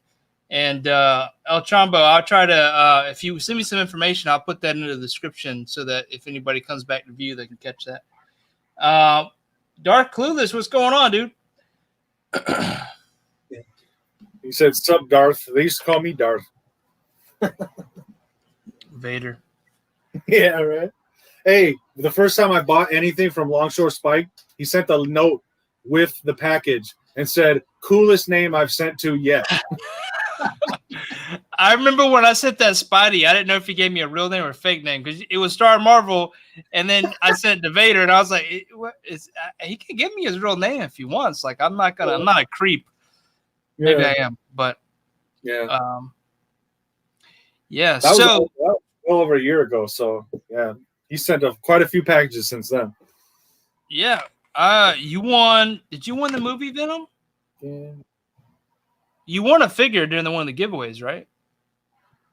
I answered a question before anyone answered it. Yeah, what figure did you win though? Venom, the movie Venom. Oh, so your recent diorama you completed. Yeah, that's the only reason I built the diorama. I had no interest or to do a diorama on Venom, but when I won that figure, it gave me an idea to do a diorama based on Venom. Dude, Venom, the symbiotes is one of my favorite parts of the Marvel universe. I find that offensive. You said that. I mean, I had other plans. It's not like okay, my next diorama is going to be a Venom one. So what a coincidence! I just won one. That's a great figure, though. Not you? Yes, You think so? I agree. I never saw it in the wild, so I appreciate the opportunity. Yeah, I like the build. I like the style. I like the articulation. It could have had butterfly joints, but I think it's unique and different. And the waist swivel, they got to do that much more. They got to do that much more. I'd much rather have that than a ab crunch any day, because you still crunch. It still crunches, but it swivels as well. Yeah. So we got a couple more giveaways, guys. But before we get into that, I want to poke at a few things that didn't really get answered because we went way back in Instagram. But yeah, my bad. Oh no, that's fine. That's the whole purpose of this. But I do want to ask you all the rabbit holes I went down. We'll be here 3 days. No, but I want to know where it all started. Like the creative, artistic side of you. Like what? Obviously, you've been in a while. You're putting stuff together, dude. Like your mind is unique and genius, right? The way you're putting stuff together. But where does that all stem from? Like high school? Like what inspired you? Yeah, when I was little, I was always that side of the brain. You know, I can't stand numbers and I can't really stand words, but I love colors and shapes. All right. So I've always been that kind of kid. So I'm always drawn things, always drawn. Come high school, that was my hustle. I drew this picture for $20, drew this picture for $5. I drew an oil painting of Shaquille O'Neal that went to Town Hall on display. And what's funny about that is it was his Rookie of the Year acceptance. So he wasn't in a basketball uniform. He was in a suit and tie. It was Shaquille O'Neal in a suit and tie. But that's the image I had that I wanted to paint on an oil painting. And that was in high school. I sold that to a card shop that dealt in, basketball, baseball cards. I sold that to a card shop. Don't have that anymore. I have nothing that I drew in high school anymore because I sold it all. Like I said, that was my hustle. That's how I was able to go to the movies the next weekend. That's how I was able to blow up NBA Jam at the arcade. I could play all 4 quarters by drawing somebody some pictures. You know what I mean? I was like, I'm gonna go play, and I just made a lot of money. Not a lot of money, but that's how I made I want to go to McDonald's because my mom's not going to give me money every time I want to go to the movies, take the bus here, go to the arcade. So that was my hustle in high school. And I don't know. Hey, did you already talk about this? Jay's giving me a hard time. I don't remember you talking about where you started from. I remember we started talking about the room, but did you already talk about this? Oh, I said that I liked action figures before I was born. Okay. All right. But the art side of stuff, have you already talked about that? Not necessarily. Not my, what I did in high school, I've always been drawing type. Right. If someone needed somebody to draw it, I was the go-to guy. Right. An art class, dude, can you draw this? Yeah, $20, please. And I don't know, maybe that's why I have all my dioramas now, because I don't have anything from high school. I kind of wish I did. Like the first picture of Troop that I drew was in 8th grade. And Boys in the Hood just came out, and I was looking through the newspaper, right? And the picture of the ad of the movie was right there. And I liked the font, Boys in the Hood, the font that was used. So I was like, man, I'm gonna use that. And I came up with the dog character during that picture that I was drawing. And I drew him from head to toe with a pair of Nikes and a Nike jumpsuit. And he's holding a Uzi. and I drew a bunch of other characters, and it said Boys in the Hood on top. That was the very first time I ever drew him. I was in 8th grade. Somebody bought it. Somebody wanted it, so I was like $5 because I had something I wanted to do on the weekend. My mom just wasn't going to give me the money to do it, so that's how I was able to do it. So after high school, you know, I would draw some whatever. If I was inspired to draw something, I would draw. But then, you know, we go to work, we get older, kind of like you. Same with you. For a while, it was gone, and now you're thinking back to when you were in high school and how artistic you were then is where your name came from. So same with me. Yeah. Same with me. I got space to work with, so let's get to work. So that's my history. Yeah, that time period seems to be a very impressionable time in our life, right? That tends to stick with us. It may come back or may fade, but it always comes back, right? And I asked the question a little specific because I want to know what you were doing back then as far as art, but you answered that, right? You're hustling. What I find interesting, though, is you're not hustling with your dioramas when you can be. It's all, you're all being about yourself, all about yourself. Because I wish I had this stuff from high school, and I don't. That's kind of why I hold on to everything now, because I wish I held on to some of the stuff I had back then. I mean, I drew some really sweet stuff back then. I drew the Predator, Roger Rabbit, all the characters from Roger Rabbit I would do. I remember being in 6th grade, I came up with my own wrestlers. I would draw my own wrestlers, give them their own name, special move, fold the paper in a special way, and put their name on front. And I didn't sell. I wasn't selling in 6th grade, but I would give them to my classmates who are interested in having, you know, and they would collect one or two a week. Ooh, who's the next wrestling figure he's going to create this week? And I was excited that they were excited to see what new thing I came up with. And now I do it for myself because I never did before, if that makes any sense. Yeah. No, and I got a job now. I don't need to make these to go to McDonald's or to go to the arcade anymore. The arcade's at home now. Right. So let me ask you about painting, because you talked about drawing in high school and stuff like that. When did you pick up like paint and that kind of media? Oh, wow. Maybe last year. When I had no idea what dry brushing was until I watched the Al Figures video on dry brushing. I didn't even know what the phrase meant. I was more into pencils and pens. Yes. Al Figures really big inspiration for you, right? At the beginning, yeah. When I saw that thumbnail and I saw that alleyway, and you know, he was a big inspiration because all my questions were answered from the beginning. What does he use? How does he use it? What is it? There was always a video for something. There was a video for what he made the door out of, a video for the bricks, the material, you know, the paint, the way he painted. That's how I discovered acrylic paint. Oh my goodness, some of these shelves that I got painted when I first started, I would get samples from Ace Hardware of stuff you would paint your wall with. And I didn't even spray paint it. I painted it with a brush you would paint on a wall. I did it so difficult when I started because I didn't know. Now I know. Yeah. So Al Figures is definitely, for the diorama game, the guy that a lot of people in our generation have really looked up to and have learned from. I just wanted to call that out. It's all right. All right. Here we go. She's getting a little time. She's getting impatient, so she wants to say hi. Say hi. My name is Brooklyn. Hi, my name's Brooklyn. Oh, Brooklyn, look, let me make you larger. She wants to be a YouTuber, and she's so bashful. The more time you spend on screen, the less you forget about people like J Figs that make you feel. So we're going to show your diorama, okay? Okay, here's her diorama. You see it? And then there we go.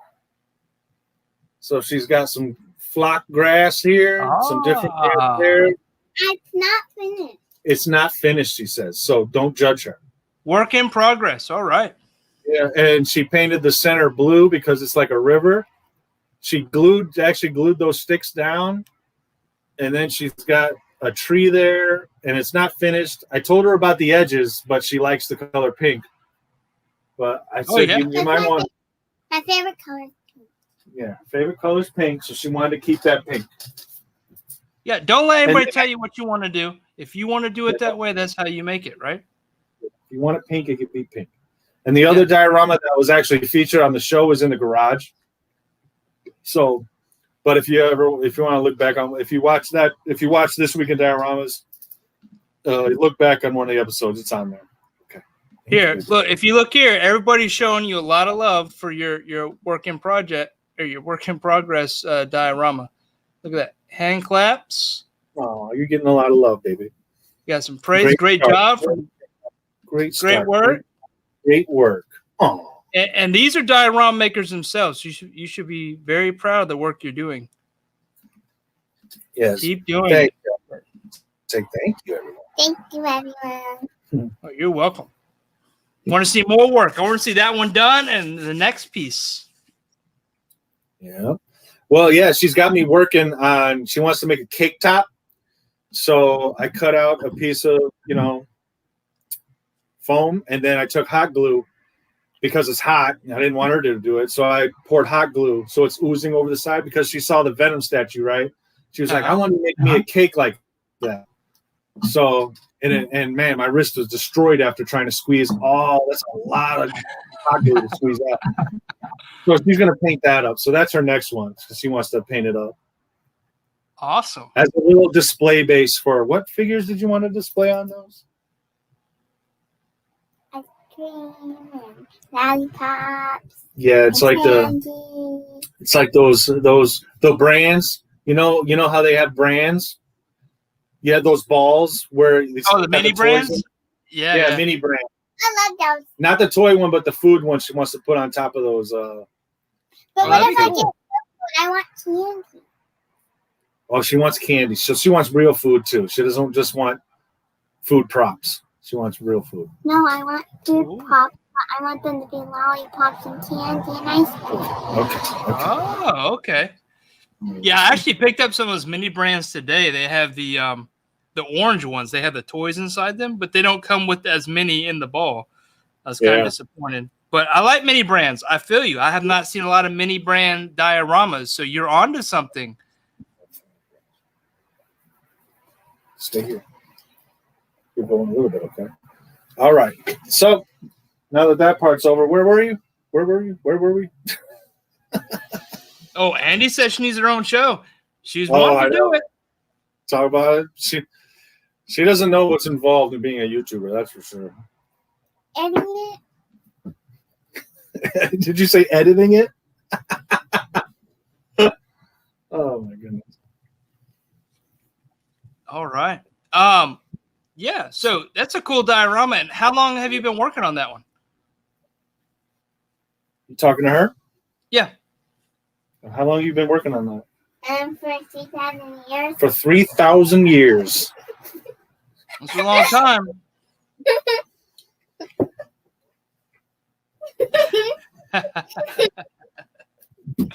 That's right.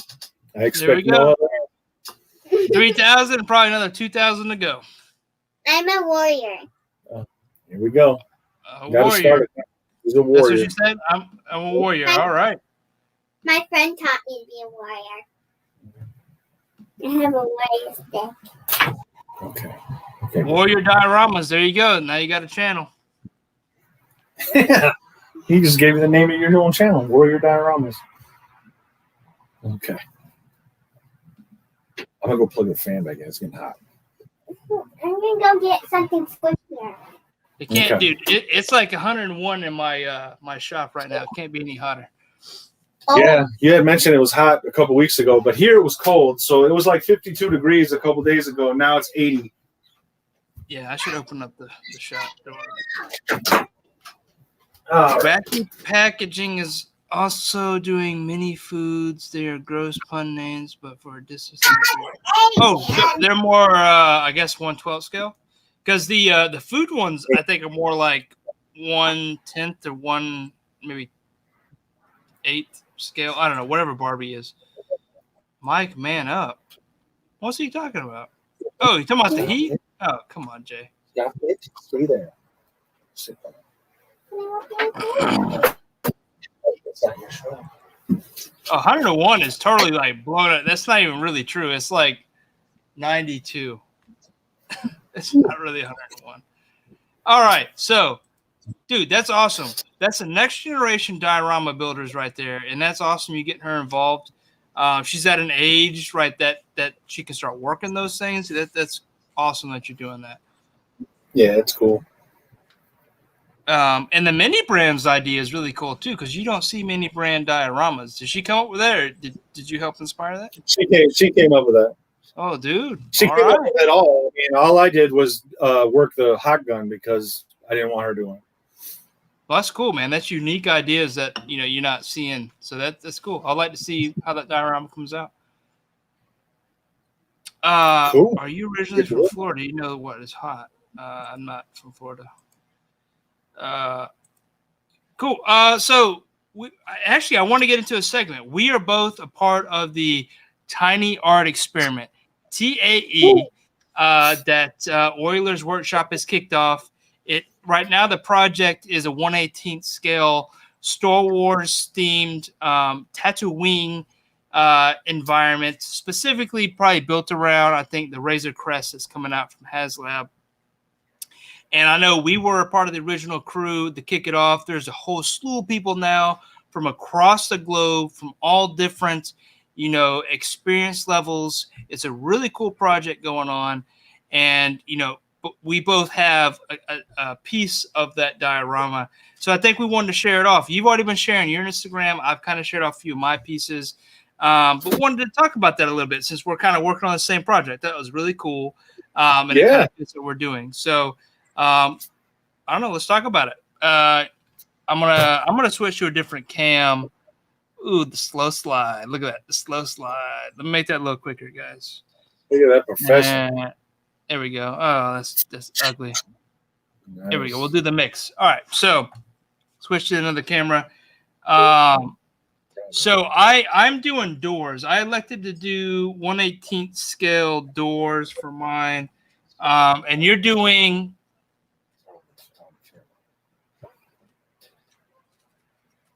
right here. All right, so here I did a couple doors actually. I got a whole slew of doors. So I'm making mine out of PVC, something I'm pretty comfortable with doing with the dioramas. I make most of my doors out of either PVC or wood on the Shipoko, which is a CNC. So I designed these based off images I found for Tatooine doors. These guys probably look very familiar to you guys. So I basically took these designs and put them in the CAD software, made them, and then put them on the CNC and cut them. And these are pieces of PVC. So this first one I have on top is painted pretty crudely right now. If you look back at Tatooine, a lot of the stuff in Star Wars is very aged, even though it's technology, it's rusted, it's old, it's a lot of rusting and just grime on the door. So this is the first one I did. This is a test on this material. I don't really have, like I said, this is 1/18th scale, which I believe is 1/18th scale, but it's 3/4 inch figures. So these doors fit in quite well with these. I've done some size comparisons. I actually went out after Mario last week and informed me there's calculators for this. I found the sizes that fit good. So you can see I got a bunch of doors here. I elected to do 3 doors, but I've made a bunch of doors to send out to the guys that are making the fascias and the buildings. I left space here so that these doors can actually be slidable doors. So you can put these inside pockets inside the walls and slide up and down. I thought that'd be a cool feature. So they're not just going to be glued. This is door type 1. I have a second door here. Nice. This is type 2 door. And again, I have a couple of variations of these. I think my GoPro is wigging out. And then I have a third set of door, which is really cool. This is going to be a little bigger door. And again, these are the test runs. I'm going to be doing more of these. I just wanted to see how the design came out and what the paint could be. But again, these are going to be glued in the spot. And then these are doors that can be sliding. This is the same concept I used on the sci-fi diorama. I thought it'd be really cool to make them sliding, make them more dynamic. But this would be just another type of door that could be used. So those are cool. And then I made a few of those as well. One more damaged.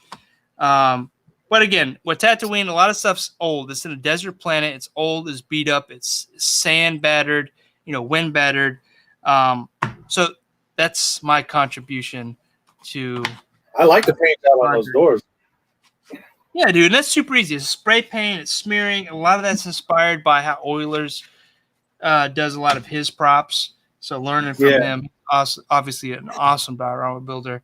So that's where I'm at with those. And then you're doing custom action figures, right? Yeah. So, man, he had what got me into it is the desk that I did for the Beast, that Beast diorama I did. I did that desk, and then he had said, "Wow, I see you're not afraid to use different materials." And I'm assuming that he meant, instead of just using foam all the time, I'm not afraid to, chop it up with some wood or some other style and some other way of doing things. So he's like, we should do a collab. And I was like, yeah, I'm down. I don't know what that means or what that entails, but I'm down. So that's when he told me his idea of what he was going to do. And right away, I knew it. I was like, man, I could make a stall or a little stall. And I was thinking of, putting stuff in it. And that's when he told, nah, man, all you got to do is make the stall and someone else can make the stuff that goes in it. And I was like, oh, so now I'm getting more a clear picture of what he's looking for or what he's going for. Mm-hmm. The less people make, the more people can be involved, basically. So so he let me to keep on the idea of making a stall. It's like a vendor, like a little store, a little shop that you set up, like a farmer's market. It's a farmer's market shop is what it is. So making that out of balsa wood and basswood is going to be the guts of it. I was going to do that this week, but this came up. So I put that on the side. All I got to do is cut up the wood, and that's going to be my skeleton. So, and right away he said he was going to do the base. A couple other people are doing the base, and I didn't want to do the stucco, right? I wanted to stay away from the stucco because I already done stucco before. So if these figures don't all fall down, I have done stucco before. Ooh, hold on. Let me make this bigger. Bigger, better, stronger. Boom. All right. So I've done stucco before. And so I pretty much had an idea of how to do it. Yeah, they're going to fall. And because but someone else was going to be doing the base. He's going to be doing the base. So I wanted to stay away from that just in case it was the same but clashed. Like if you got a floor that's stucco and a wall that's a different stucco and then a stall that's a different stucco, it could be kind of jarring aesthetically if everything is the same but just a different shade. Even if it's the shade is off by a little bit, it could be jarring. So I wanted to stay away. I wanted to stay away from that. So I decided to go with copper. So this is like 99.9% pure copper. So I'm going to cut this. I'm still waiting for the tool that cuts metal. So I'm going to do that. But I'm going to patina it. Yeah, so I'm going to patina it. So this just came in the mail. So I'm going to use ammonia and have an ammonia chamber for the little pieces that I'm going to cut out. And I don't know what this is. This is a powder. So it's probably yellow ochre powder based.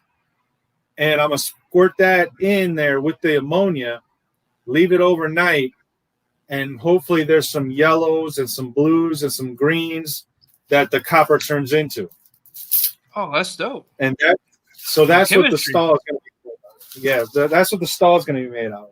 And I came up with the idea to patina copper when I was doing this diorama. So I get all these ideas from other dioramas. When I was researching how to patina the back, because I wanted that to look like patinaed copper, Mhm. but it's foam, so I needed to know how to paint it, not to actually turn it into real. But while I was researching that, I saw people patinaing copper with a chamber, with ammonia. So I kind of, this project allowed me to go back to that because I kind of wanted to do that anyways. So that's what the base is all going to be. This is, and then I got a couple figures to go with it. Yeah, So I saw that's a that droid. one. That's really Yeah. cool. So that's just a kit bash droid that's magnetic.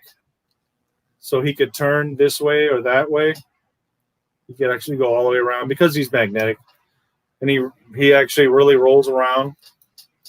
The magnet's not that strong. I mean, it's strong. It's strong enough. But if you go too far up, it'll go. But I'm not worried about that. It's mostly he's going to be standing still in the background anyways. Yes, I would love to get into the raindrops that I made on that dial. Because that's what got me the interview with Al Figures, because he was pretty amazed by how I did the raindrops. I made these, so I'm starting to paint up glowing effects. So these are going to be attached to the sides. And these are from like a the Rogue figure One. or the stand? These are from a figure. This is going to be attached to the stall, to the side of the stall, because if you see there's holes there, right? Mm-hmm. So I'm going to put the skewers in the holes, and then there's going to be a cloth overhang made out of cotton, white cotton. I'm going to stick some white cotton in some dyed water, some maroon acrylic dyed water, and leave that overnight. Ratty it up with a wire brush, and that'll be the drape on the top of the stall. So the stall is going to be like a maroon ratty cloth covering patinaed copper in surrounding. Now I found this piece of metal, so I can attach that to something, and see those circles there?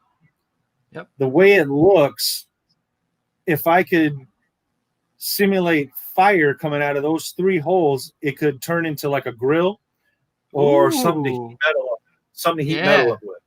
So I'm thinking of using hot glue, or I got this Woodland Scenics wave making material where you make waves with it so it's clear, and just layer that up so it looks like fire spouting up.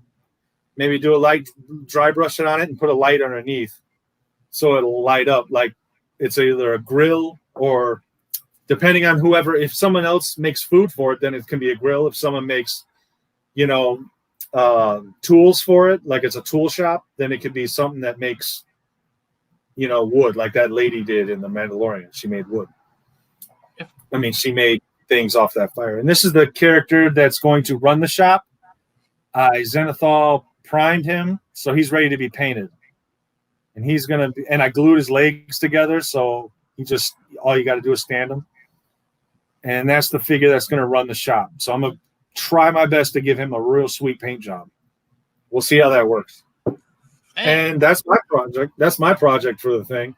So, to me, it's like a tie pin, right? You want to get a nice fancy tie pin to go with your tie, but you want people to notice how good your tie looks. You don't want a tie pin that's this big. No matter how nice or cool that tie pin is, you want it to be a tie pin. And that's what my project is with this thing. This thing is 6 feet long. Who knows how big this is going to be? So I don't want to I just want to have mine be that little tie pin that accentuates the bigger project. Right. So that's what came up with the patina copper, just to give it that little pop. And that's my project. Hopefully it goes good. And I want to shout out Evans Designs for their LED lights, because that's where I get my LED lights. evansdesigns.com. Mm-hmm. All they use is that battery pack right there, and I can get up to 4 LEDs coming off of that one disc battery. So my plan is to have 3 coming up underneath the table, and I'm gonna have a metal top that has that design. There's a design like for covers for your, I don't know. It's a metal sheet and that's got a cool design on it. I don't know what they use them for. Vent covers, maybe fancy vent covers if they want to do fancy vent covers. I think Oiler's Workshop is doing some of that material on one of his arches for this. For this clock. Okay, yeah, like the stamped metal type stuff. Okay, yes, stamped metal type of thing. So you can see underneath it, right? You can see through it, right? Yeah. So I'm gonna have the light shining above the table, so the table should be able to light up.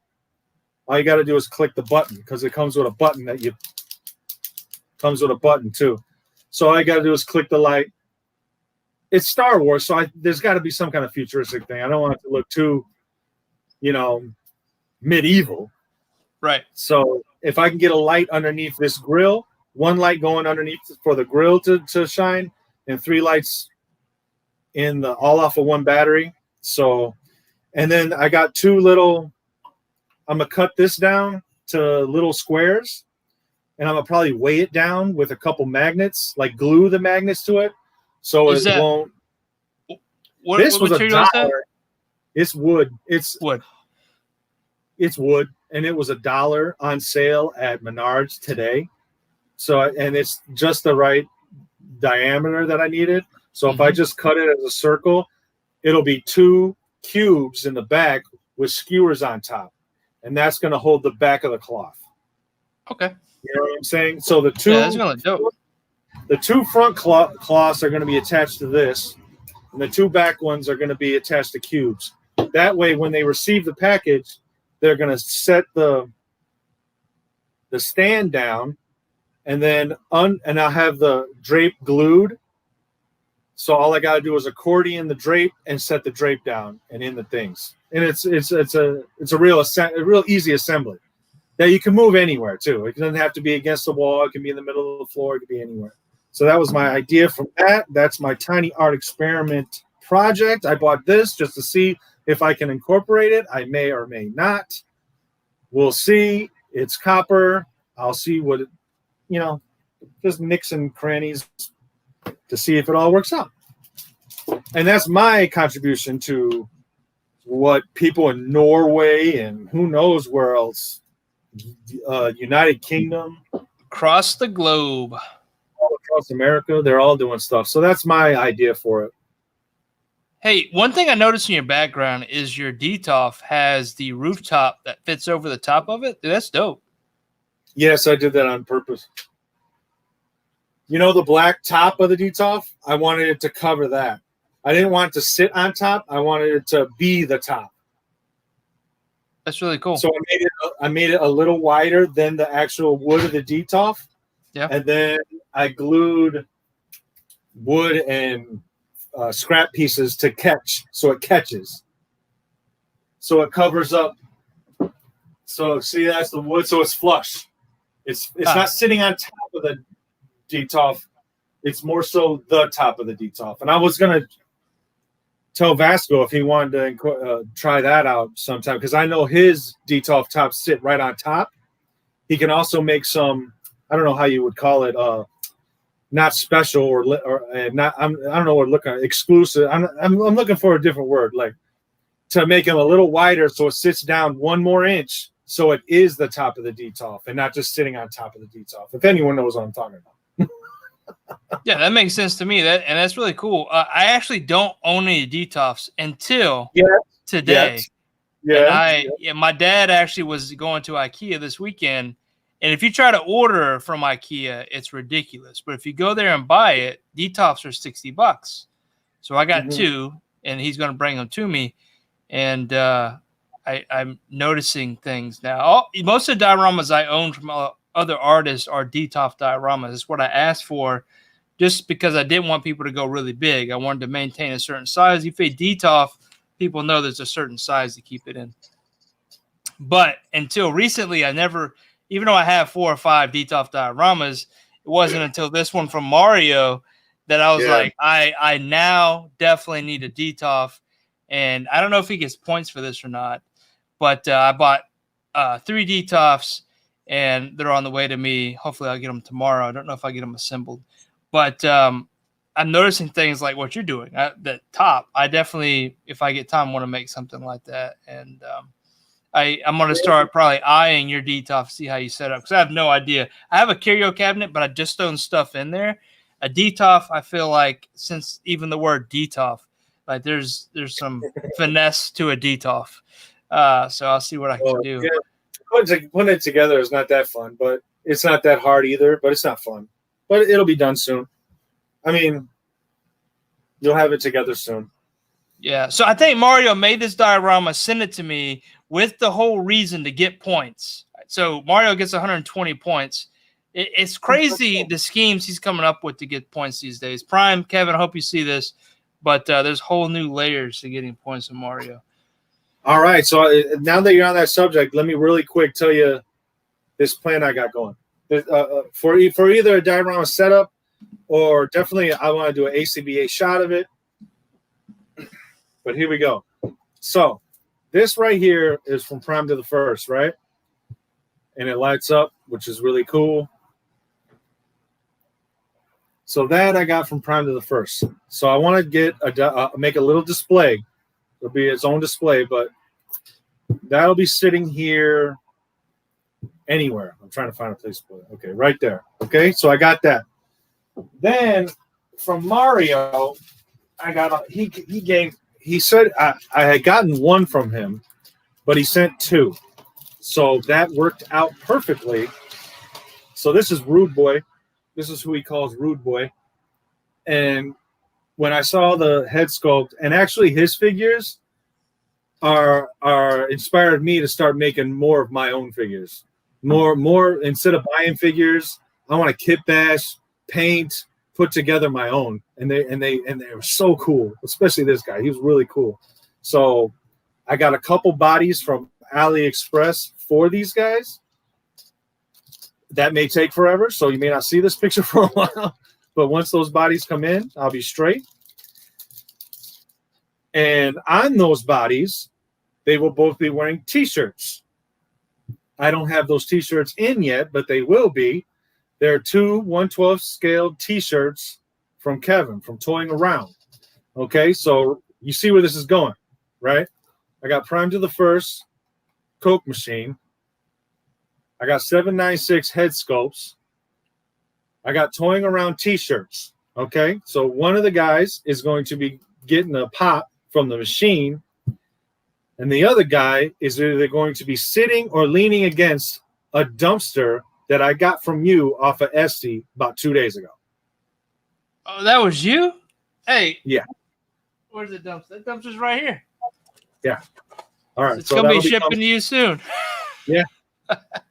So that I'm gonna take that shot and I'm gonna call that diorama and the shot and the diorama of it and the shot of it.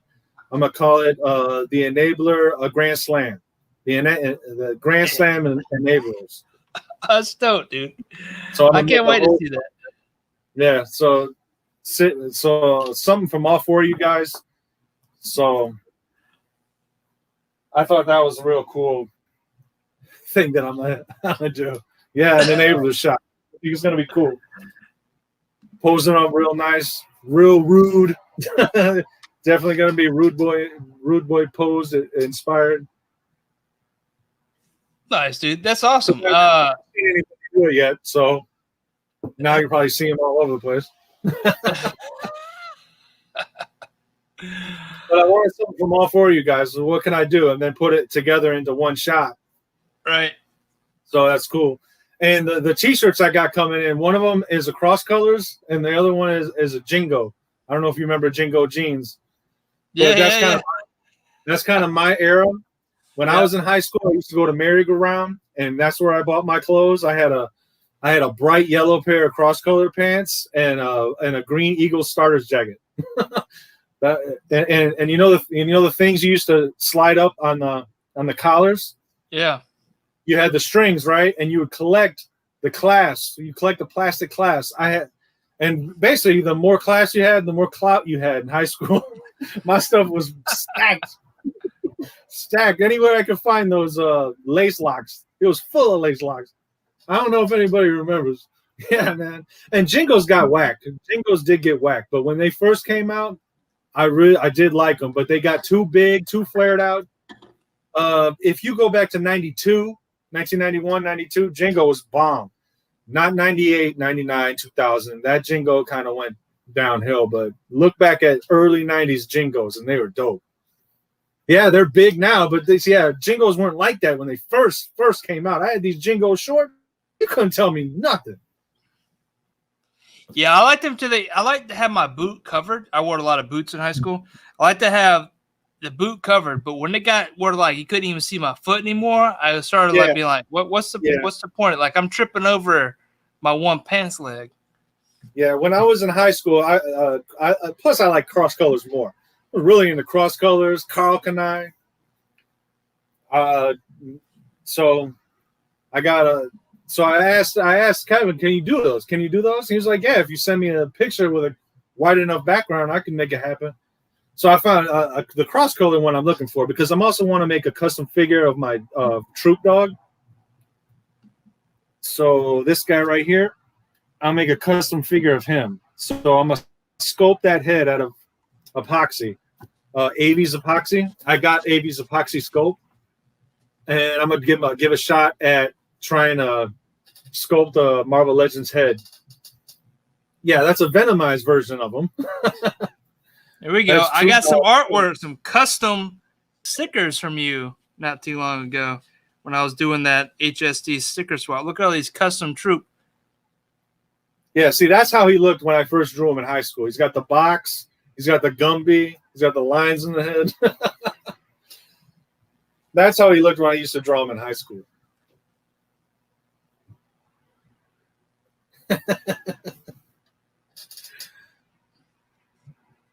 Figured I'd break these out. This felt appropriate. I really like these custom troop ones. Oh, here's one. Yeah. Foil. Bow. Yeah. Bam. Yeah, I got this foil one too. So I got this one after I sent the pack to you, so I can always send you another pack.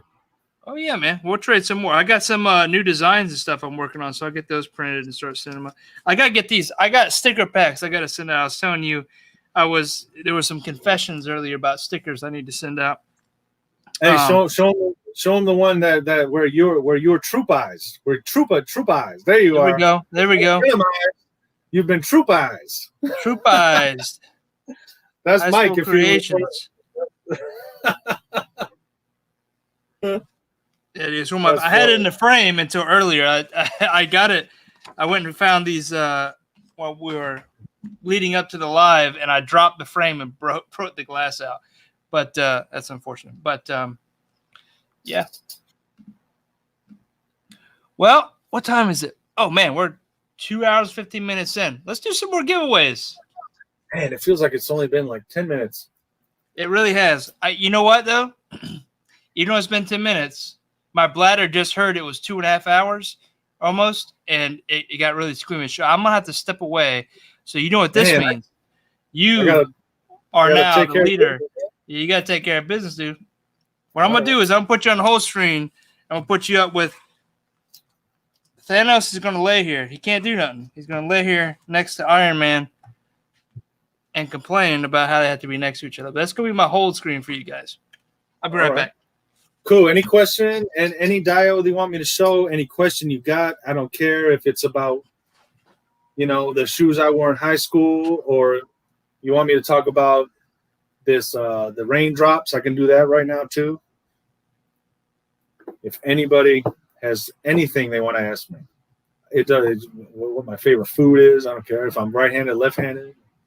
You want me to show the Sonny asked me earlier, hey, is that Fresh Prince? So let's show the Fresh Prince.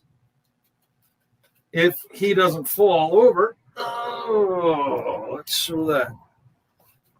So that's my custom Marvel Legends Fresh Prince. Boom.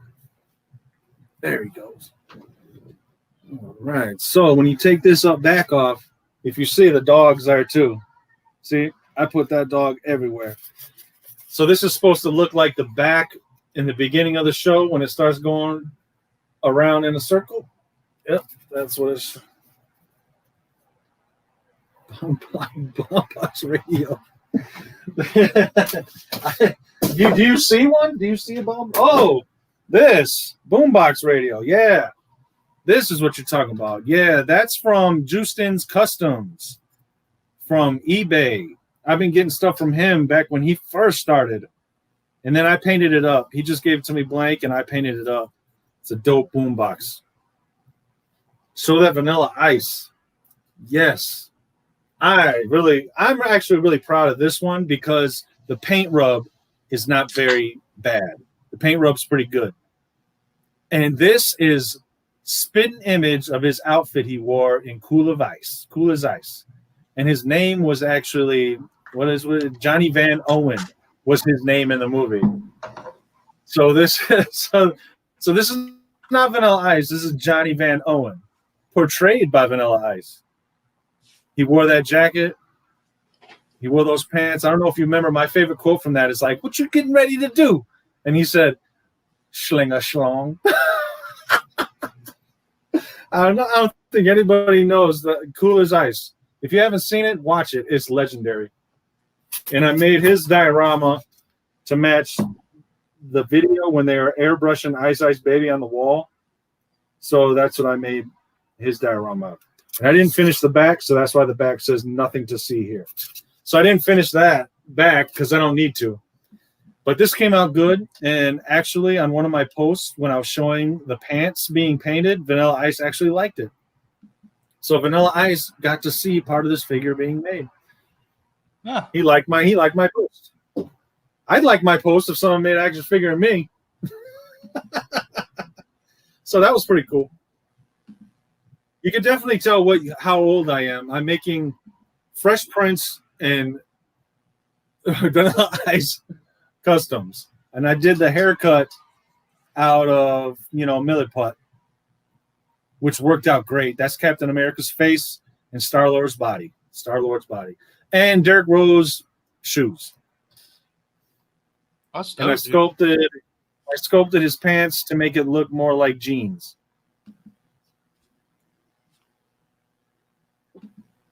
So, yeah, that was great. And this guy, it was the first time putting together a figure that has butterfly joints. So one of these arms is like fused. That's why it's not my favorite one. But his paint rub's not that bad. It's not that bad. I guess I can. Oh, he's been in that sitting position for a while. See, and some of the joints are locked. So it's not my favorite one because if I was to sell this to somebody or give this to somebody, they're going to be like, dude, he barely moved.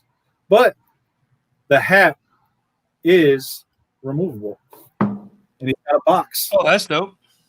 So the hat is removable. And that's what he wore in the first episode. And I magnetized his hip sack.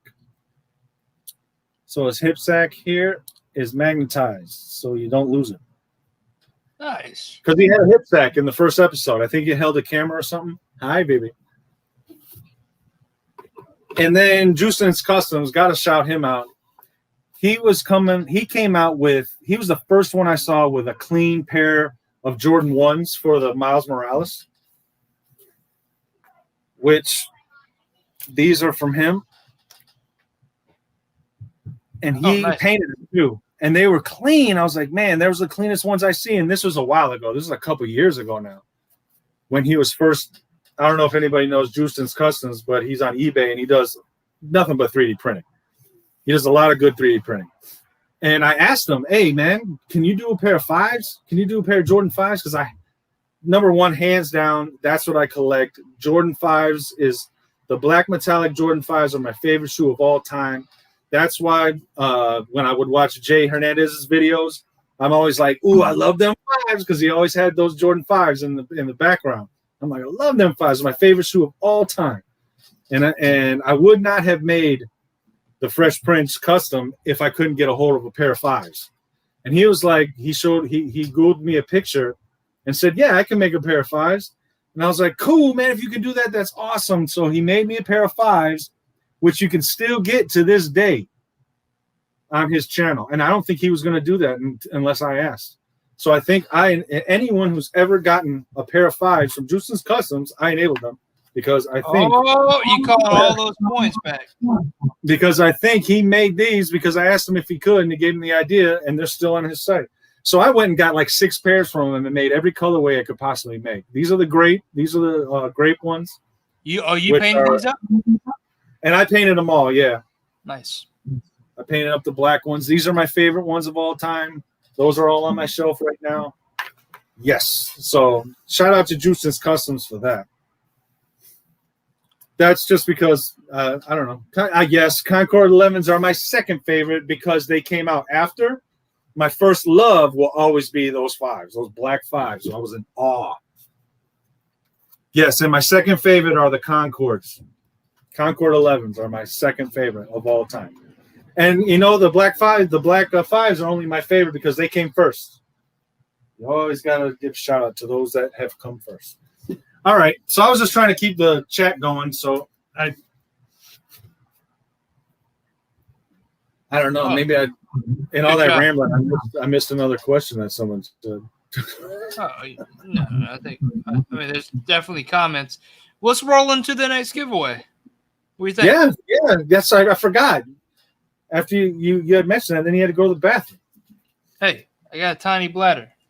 No, you're good. Sooner or later, all right. Let's do it. What do you want to give away?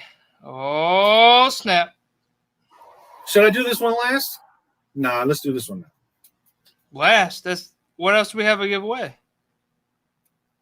Well, it's special, so we'll do that one last. Never mind.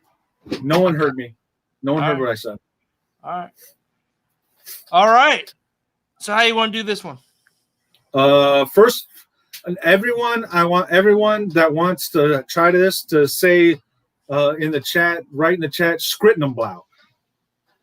Write the word Skritnenblau, and you got to spell it right. You got to spell it right to be in here. Well, I'm definitely out.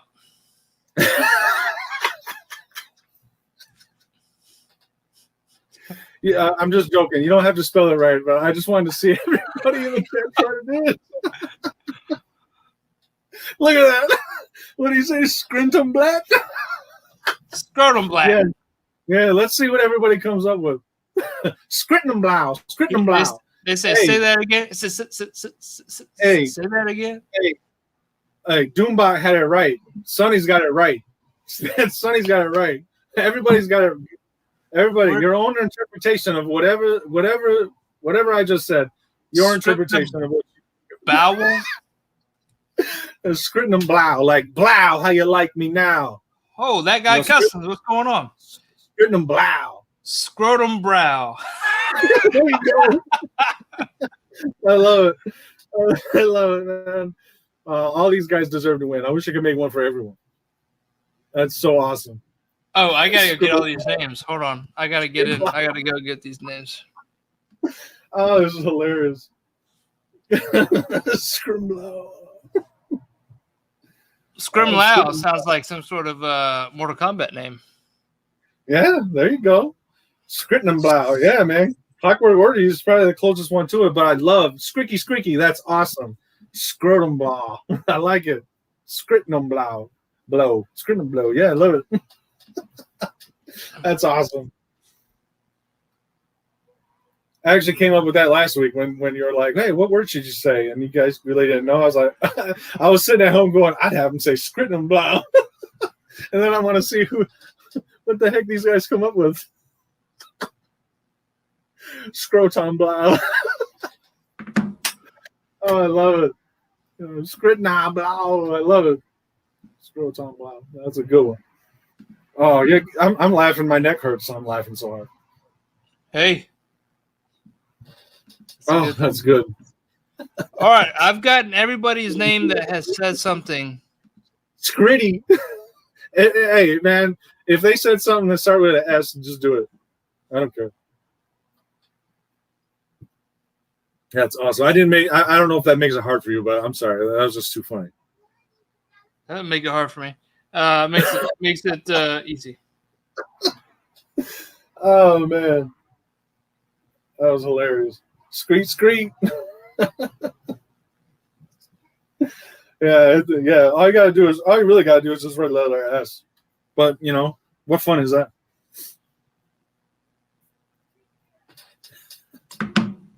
Sorry, I heard bloody screaming from inside my house, and it was my son refusing to take Tylenol. Oh, that scared me. Samsonite. All right, so I have a few names. Let's see if these that was names... good.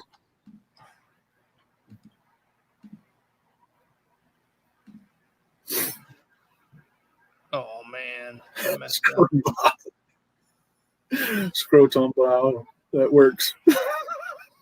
Scrotum bowl. Scrotum blow. Oh man, it's a real stupid word that me and my friends came up with, man. I think I was in 6th grade. It means absolutely nothing. I actually made a bootleg mixtape.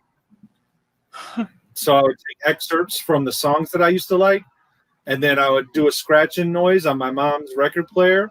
And between each segment of song, before the segue to the next song, I would press record when I scratched. So it'd be a part of a song, a scratch, part of another song. It was a cassette tape because that's how long ago it was. And it was my mixtape, right? My bootleg mixtape. And I named it Scritnum Blau. A true story. Oh, man, that's funny, dude. Scrimshaw Blues. Scrotum Blouse. Scrotum Blouse. Oh, that's a good one. Oh, I had fun with that. You should. You should. Oh, man, that was good. Spotty-yaddy, delicious. All right, here we go. You guys review names because... Oh, man, that was good. Oh, man. Damn, I don't know where that came from. What's that? I know. It's crazy, but you must not be saying that. I think we got everybody in here, but you guys take a look. Let us know. Scrotum Toe is where I named this one. Scrotum Toe.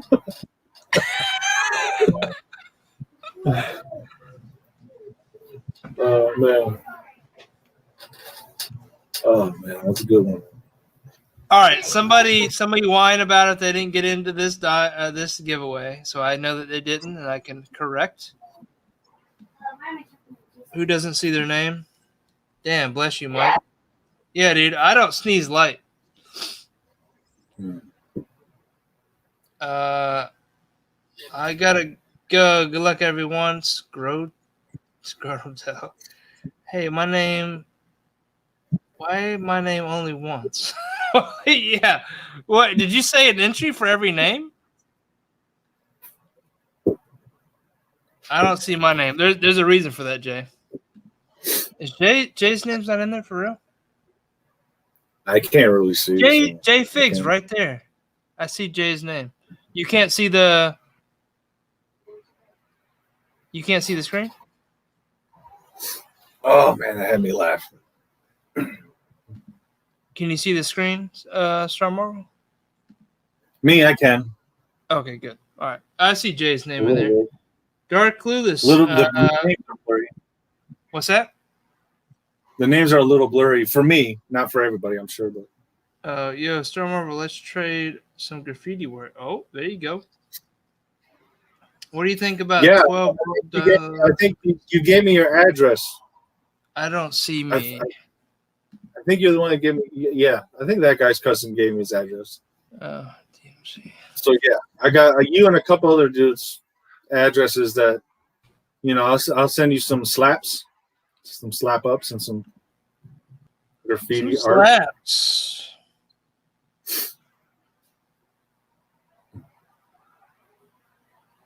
There's a blank spot.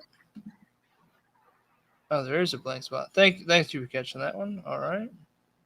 The blank spot wins. That's for Jay. Wait, it's still there, freaking there. I removed it. All right. Dang, that blank spot won't go away. Hold on. What's up with that? Why is there a blank spot? Accept. Huh. Very interesting. I saw you accept it. I saw you take it away and then accept it. Oh, man. All right. Let me see something real quick.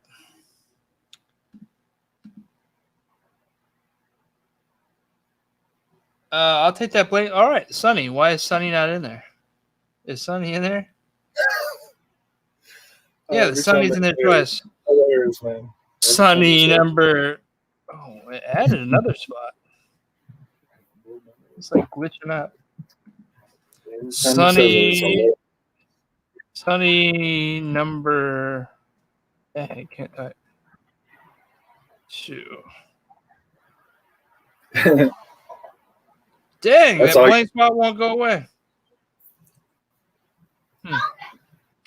That's weird. That's to keep everything fair. I've never seen that before, though. Yeah. If the blank spot wins, I'll take I'll take one piece of the wall to every person in the chat.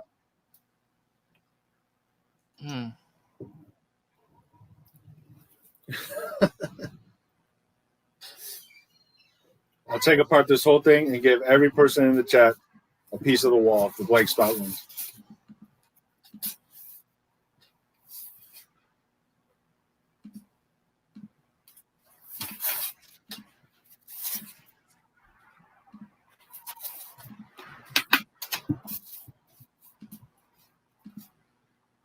You're determined to get that thing off, huh? Yeah, man. I already get enough shit about rigaways.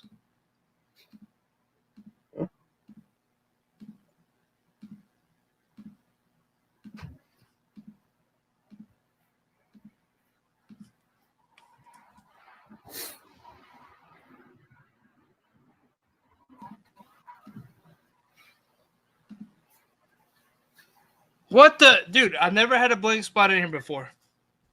All right. Blank spot. Blank spot wins. I'll throw in another prize. That's it. We're going for it. All right.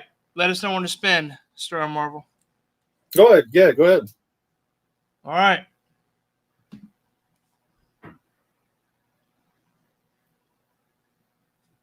Billy Moon, you're out. Oh, man. Again, this is for the custom diorama piece by StarMarvel. There are no custom pieces in the wild by StarMarvel. So, you guys, this is going to be a real. Yeah, now I feel bad about all these guys now. 796. You should feel bad what you did yesterday. Oh. Yeah, see, being on the other side of this, it's like, oh man. Everybody Hey, it's the wheel that decides. It's not us. You're like, oh man, everybody that, oh man. Look at that. Everything moving all weird. What's happening? Look at that. The blank spot's gone. You see that? There's no blank spot now. Yeah, maybe all you had to do was start it. I don't know. That's weird, dude. This thing's buggy. Oh, man. And it wasn't me rigging the whole time. It was the side wheel. Oh, man. DJ Omega Supreme. Yeah, sometimes I like to just have my name shouted out even if I lost. That guy's customs. Oh, man. I don't know. Did the wheel stop? Did it start? What's happening? Andy McCarter. Can you see? Oh, man. Yeah, I see it now. Jen, you're out. Oh, man. Ooh, White Mike, you're out.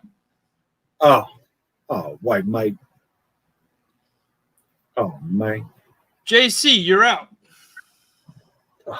Yeah, it's all delayed spinning reaction on my end. Toy Chase, you're out. Oh, yeah, I can hear the feedback. Marcus Yee, you're out. Ooh, Rob the Plastic Hour, you're out. Oh, man. Wait a minute. Jay Figs has made it to the final 1, 2, 3, 4, 5. Kuko, you're out. But Jay will be out this time around. Nope. Dang! Jay made it final 4. Jay's in the final 4, guys. But out this round. Ooh, Jay's still in the running. The DMC is out. Here goes Jay. Here goes Jay. Here goes Jay. Dang, Plasty's out. Oh, Final 2. Final 2. And Jay Figs is in the final 2. This is an unseen. This is a very first for the channel. Jay Figs making it to the final 2. And a decide will. Will decide? Nice. Will decide. Here we go. No whammies. Can't decide. We'll decide for you. Final 2. Final 2. Wow. Oh, Yeah, sorry, Jay. You're not making it. Oh, man. All right. There's your winner tonight, StarMarvel.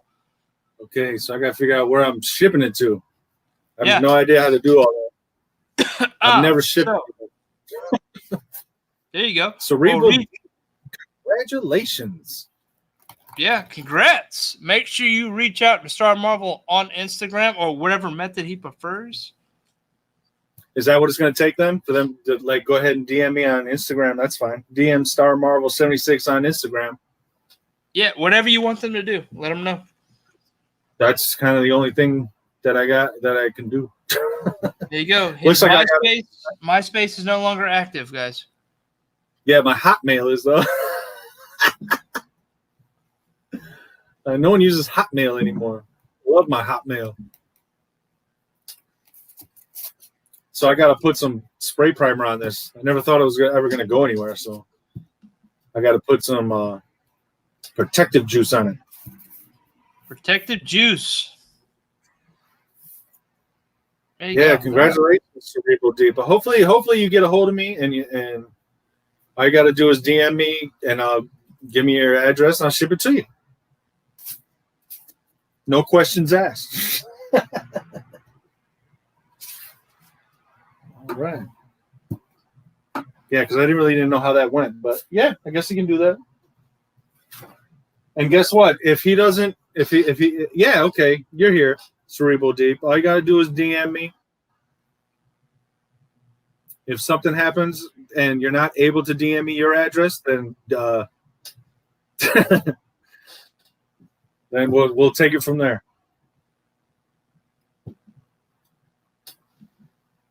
Wow, first giveaway I ever won. All right, you'll remember this then. Yeah, and it was rigged. I don't know who's I don't really know Cerebral Deep, so unless he's your cousin or something.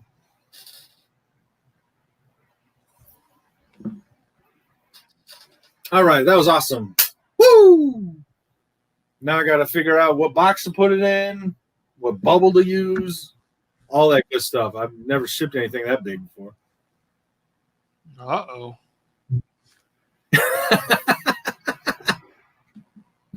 So that'll be fun. Yeah, nice, dude. That's an awesome win. Awesome piece, custom piece with even some graffiti. So that's really cool. What? That's not me. That's not me at all. He won't make me a piece. I asked him. Oh, first rigged giveaway win. Congrats. Nice. Woo! Oh, shit. You noticed that?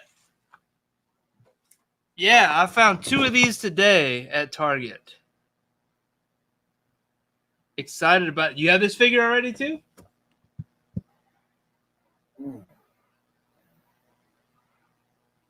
Oh, there you go.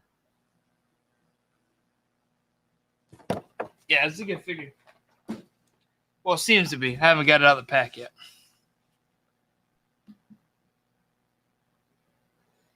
Nice. All right. So, Mike, you found 2. Why did you leave Target with them? Why did you leave Target with them? You found 2. Why did you leave Target with them? I don't understand the question.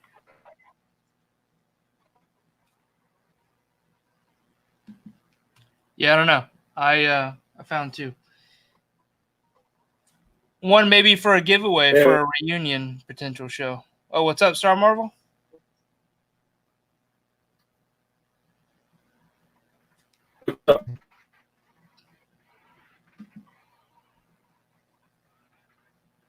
Okay, cool. It's not fun either. And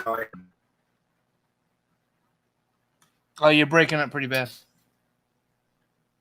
me? Yeah.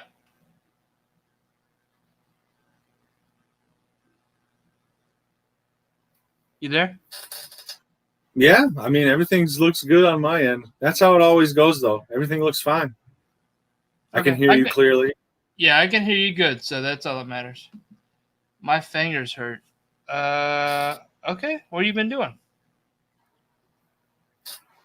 All right, what's next, dude? What you want to do?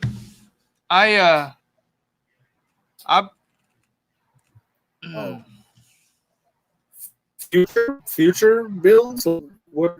Yeah, let's talk about future builds. Future builds. All right. So I created another shelf, and it's about 4 feet. I'm starting to make custom action figures. So, like, I'll use this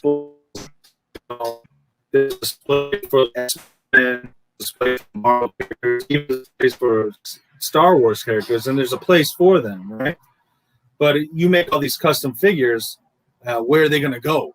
You know, I'm not going to put a custom figure that I made in the middle of a bunch of Marvel characters. And then if I'm going to do a number of them, I think they should have their own dedicated space. Yeah. So I bought another shelf, installed another shelf. It's about 4 feet long.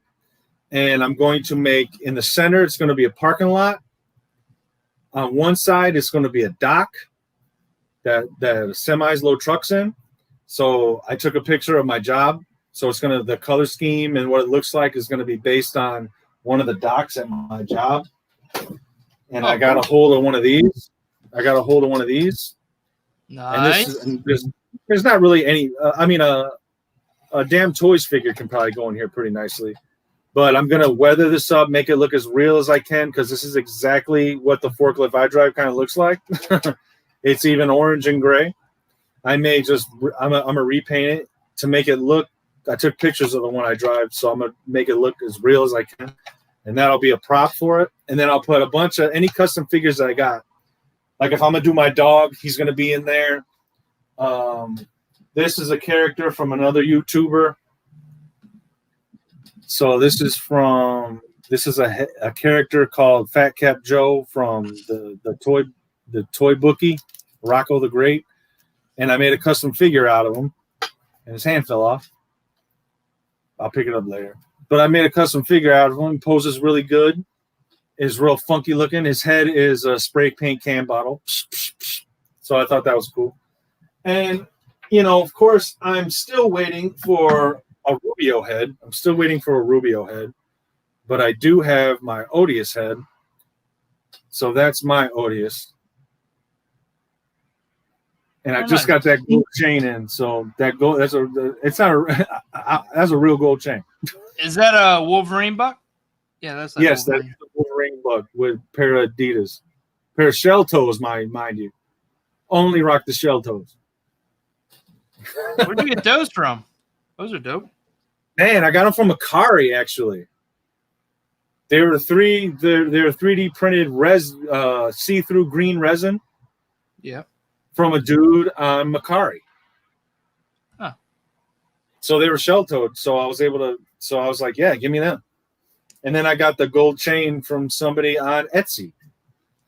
So shout out to anyone who makes accessories or props for all these dioramas, because man, they come in handy. And it's all blown up, dude. It's all been blown up in the last few years, which is amazing. None of this was really around when I first started. Not like it is now. And especially 3D printers just changed the game. We're gonna find our own action figures. Right. So I'm collecting head sculpts from different people, different made up characters from different people. You know, I'll get a head sculpt, like a Beast head sculpt from a Paul's Customs for my Beast X-Men display, but that's not necessarily a made up character, right?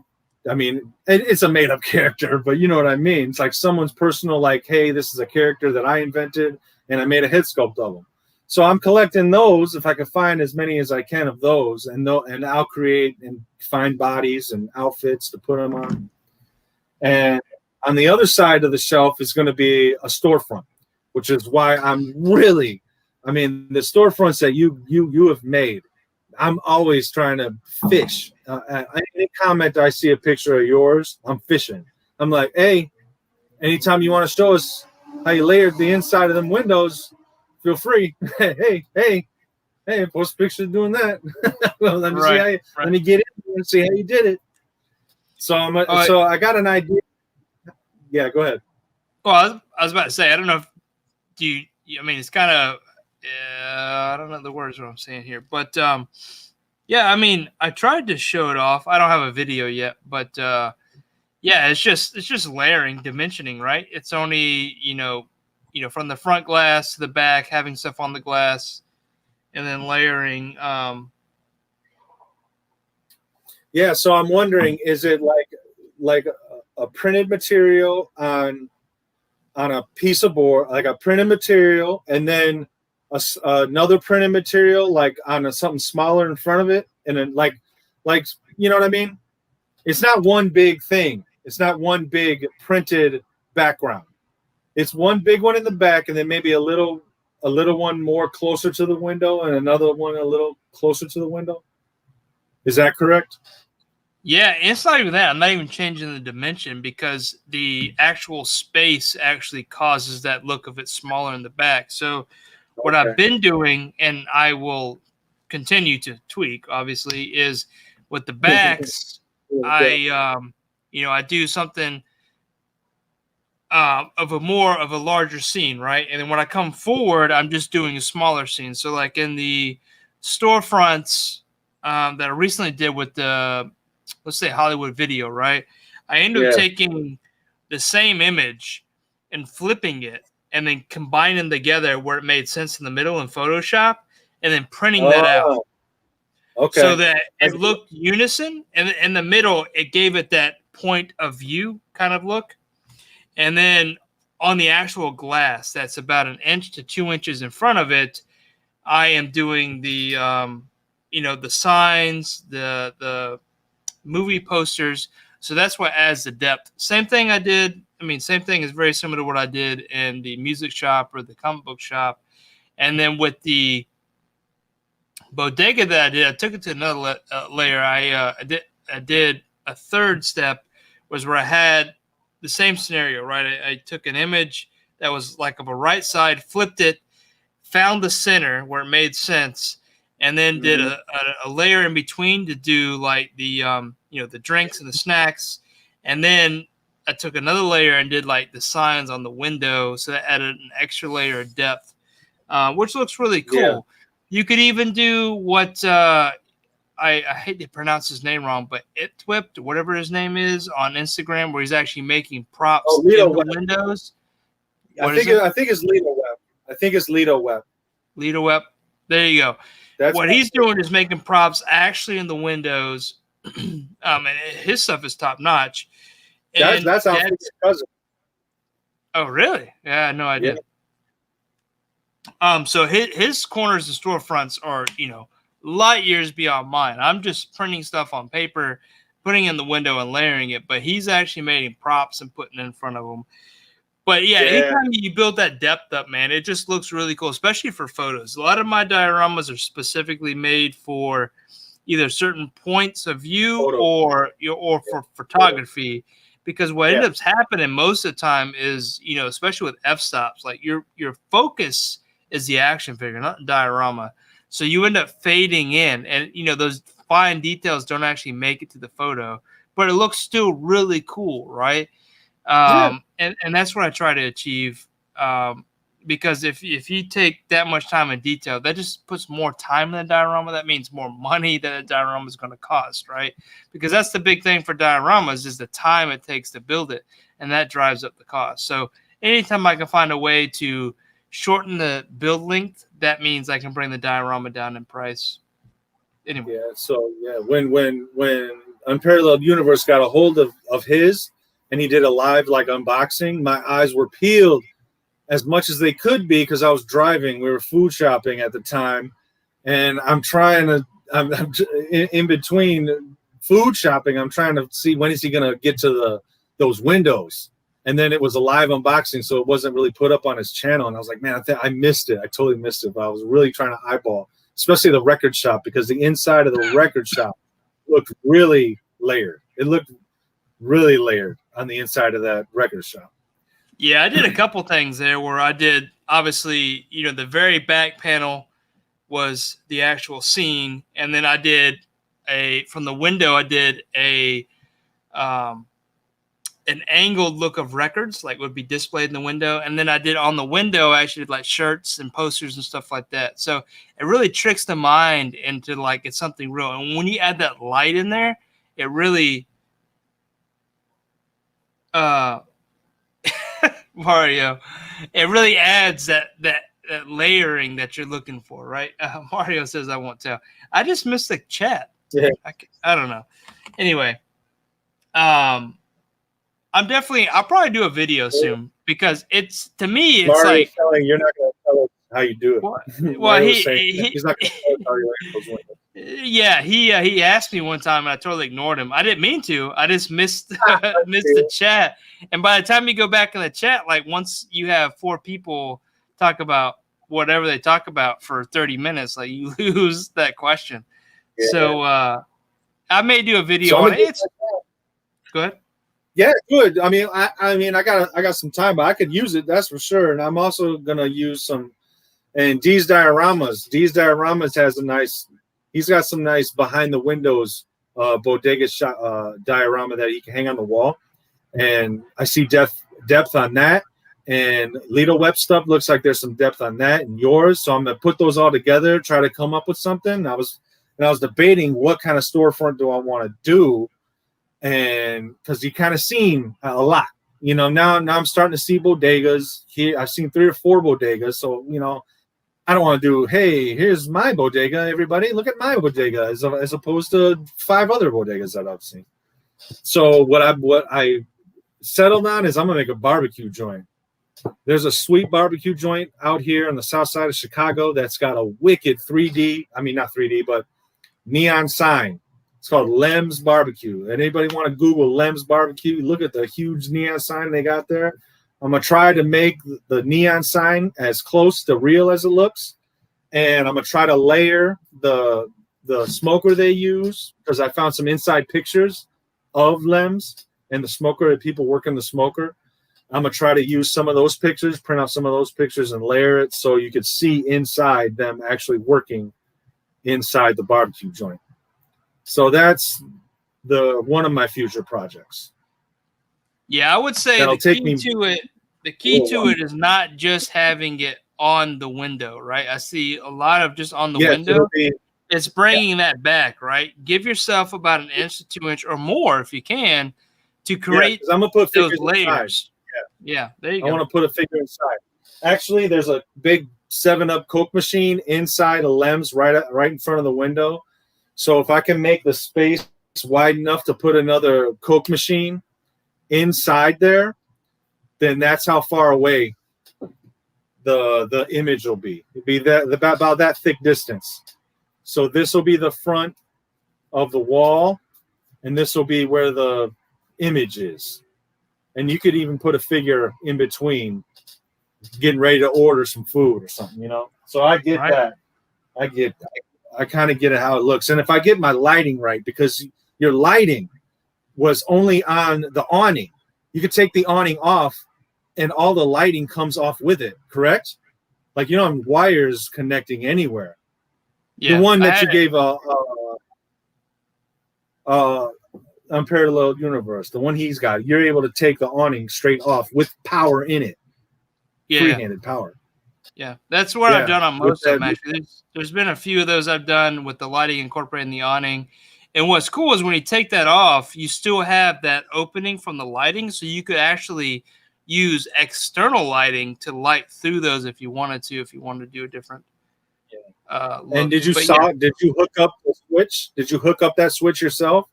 The switch that's on the side? Did you wire that together yourself? Yeah. Did you twist them and then heat shrink it, or did you solder them? Soldered and heat shrink. Oh, and then hot glued. So shit doesn't move. Got it. I want to stay up with you. Oh, well, sit there then if you're going to stay up with me, because it's hot in here. All right, so that's a future project. Another future project. I'm searching for a James Cagney head sculpt, because I'd really like to make a James Cagney action figure. James Cagney is like my favorite actor, like of all time, and I want to try doing a black and white action figure. So I'm gonna paint him like a black and white movie, and the diorama he's gonna be in is going to be black and white painted as it, and I'm trying to make it as not just black and white paint, but with enough shades of white, gray, and black to make it look like it's an actual black and white movie. You know what I'm saying? And it's not taking the color away from my photo, but it's actually exactly what it is. There's a lot of research I got to put in on how to. There's a lot of skill involved to make something look like a black and white movie picture than just paint something black and white. So that's what I'm gonna. So if I can get a hold of an actual head sculpt, I reached out to Night of Living Geeks, and he said he's gonna research and try to make me a James Cagney head sculpt. So if anybody else knows if they can make it, then I'm down. I'm open. I'm shopping. Nice.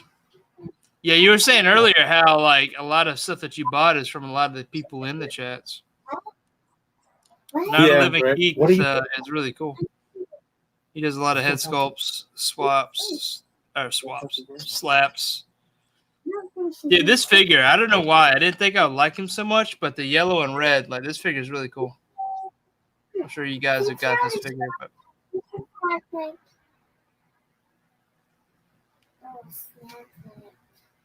Something that you got from Walgreens. Okay, I'll give you some chips. How about that? Uh-oh, chips. All right. Oh, what did I do? Yeah, she's a little hungry, so she wants some chips. Yeah, but I didn't get time to have dinner. Okay, so when we get back, we'll do that. We'll do something when I get back. So I'll be a few minutes. Okay, so hold it down. All right, let me embiggen myself, and we'll talk about StarMarvel while he's gone. Yeah, guys, what are we up on the likes? What's going on with the channel? All right, we got 30 likes, 29 people watching. I can't ask for more than what we got, right? So that's awesome. Oh,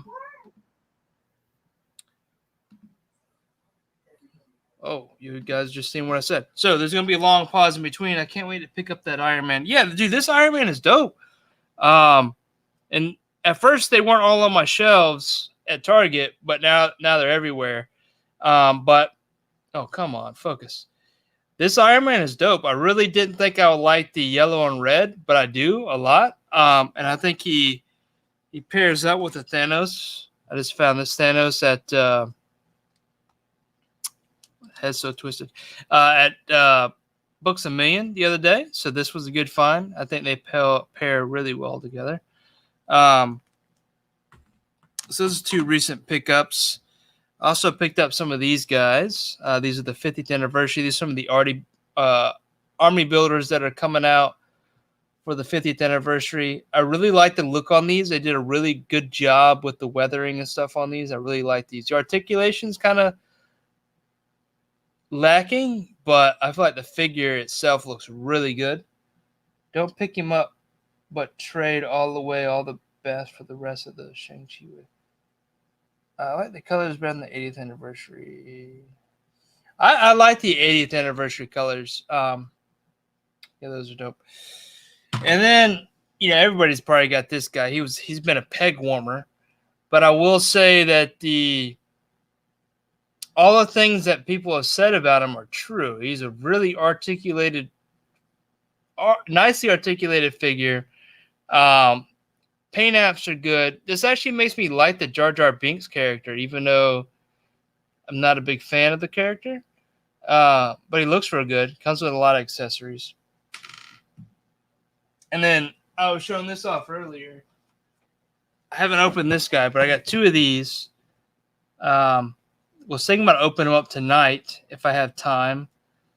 But many of you have probably seen me staring at my phone. My kids are sick. I said that in the opening. And one of my kids have a spiking temperature, so my wife's been keeping me updated.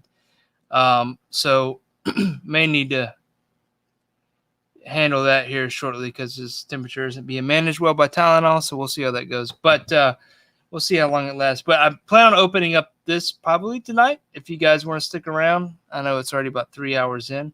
But we'll see how when StarMarvel gets back, what we got going on. May open this. It looks cool.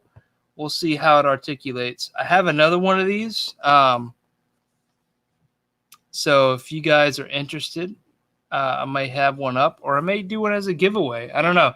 These seem to be pretty popular, though. There's not a lot of the Batman Beyond, so we'll see. Oh, and if you guys can see this Thing figure, it's a pop. I know a lot of people aren't big on the pops. Did StarMarvel leave altogether? He did. But this is for $8.99. This is a big pop. $8.99 for that thing. I couldn't, help but pick it up today. So that was really cool.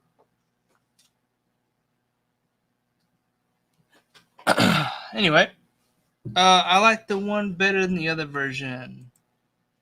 This guy? Yeah, the AI. Yeah, that's cool.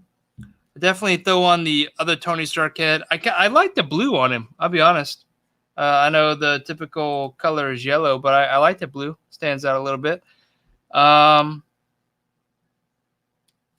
feel like maybe his joints will get a little loose over time. Mine are somewhat, maybe. I don't know. We'll see. Oh, the Batman Beyond. Yeah, that's a good figure. It looks good anyway. We'll see.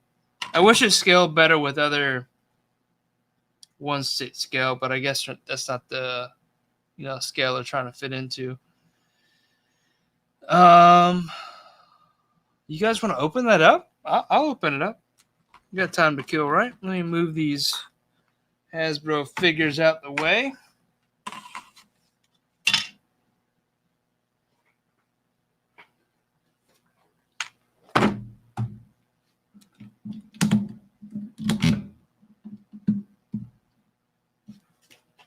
And we will open him up. So, typical packaging. We'll do a semi review. Typical packaging for these guys, right? Big window in the front. Has a Build-A-Figure piece, which it looks like they have dates on the back, which is interesting. So this first one will be released 4/21. The next one released 6/21. The next 8/21, and then 10/21. So it looks like there's going to be a long release for this character. But you see the character here. I'm not really sure who this is, and I don't go deep into DC. And I remember watching Batman Beyond, but don't know a whole lot about it. But it looks like there's a Joker face on the back of Batman, so it's like a Two-Face kind of character with a bionic arm. So that's the body that you get here. But let's get in this figure because this figure looks really cool. I would like to definitely see how it articulates. So let's open it up. Batman Beyond. Yeah, found this today at Target. Typically when I find cool, I'm tearing up the box. When I find cool figures like this, They're typically like street dated, and they're not supposed to be out, and I miss out on it. Troops back. Yo, what's going on? You thought you left us. I started having to unbox figures to keep people.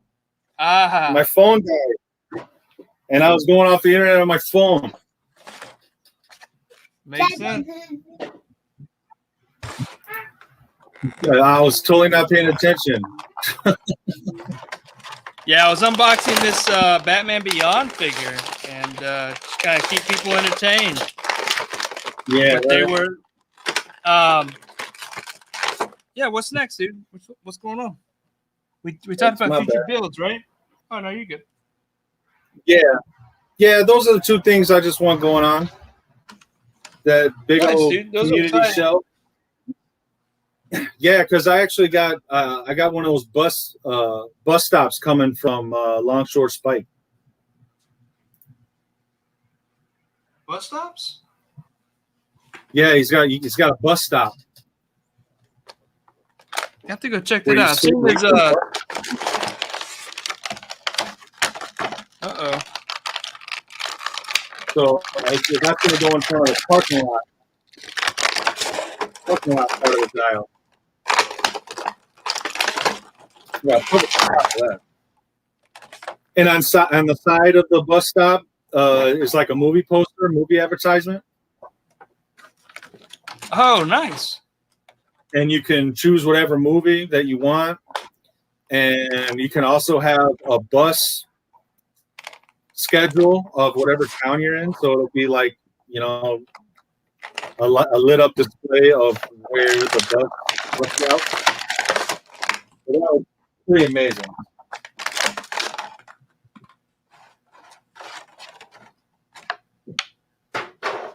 Cool. Yeah, what else you want to get into? You want to? Can I do another giveaway right away? Oh yeah. What you opening up there? Before my internet completely destroys itself. Yeah, because I probably have about. Me, this is the.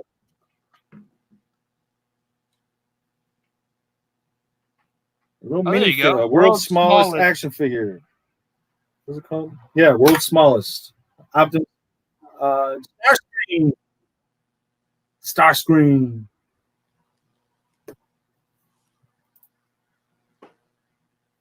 Nice. Yeah, I'm probably gonna have to go to about 7 or 12:30 my time.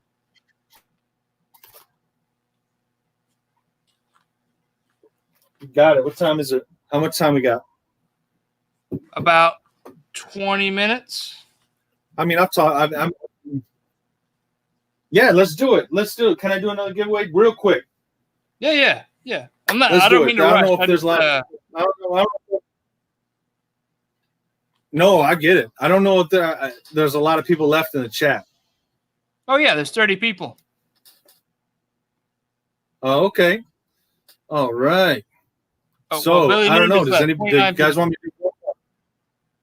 I'm gonna do one more giveaway, and I want to know what the chat thinks about this giveaway. Oh, let me zoom in on this. Let me zoom in on this.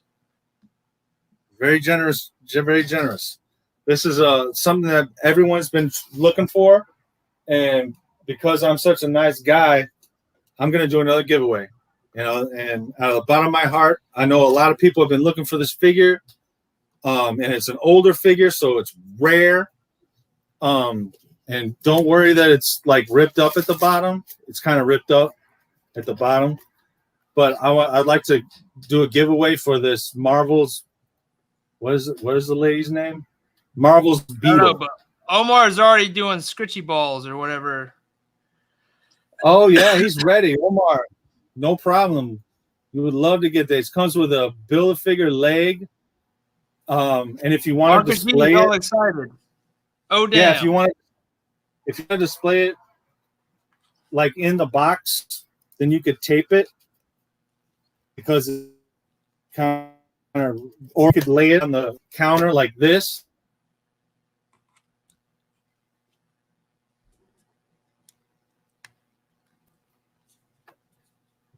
This is going to be an awesome giveaway.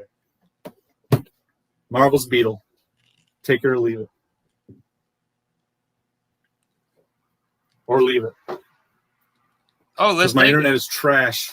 Let's take it. Samsonite. I don't know. Did the internet work again? Is the internet back up? Yeah, we see you. Yeah. Okay. All right. I think.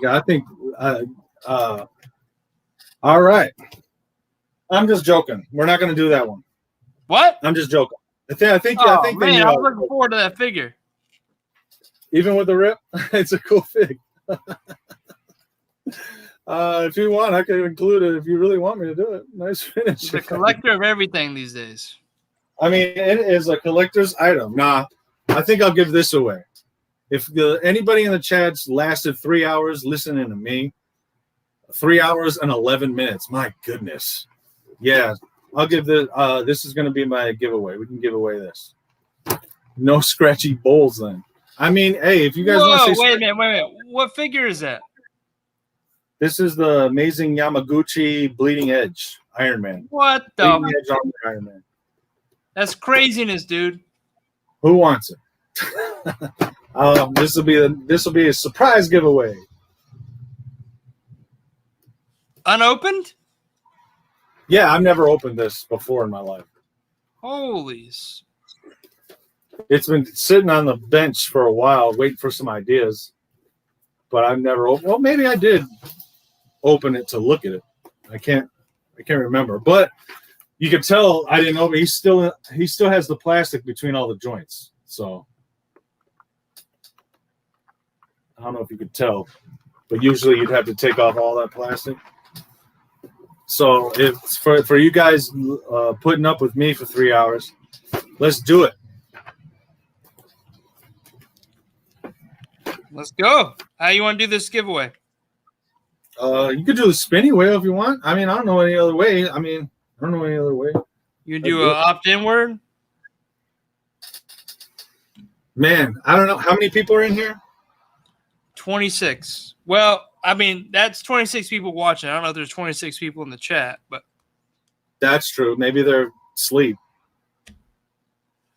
Chat doesn't always have viewers. People could be watching for their TV or something.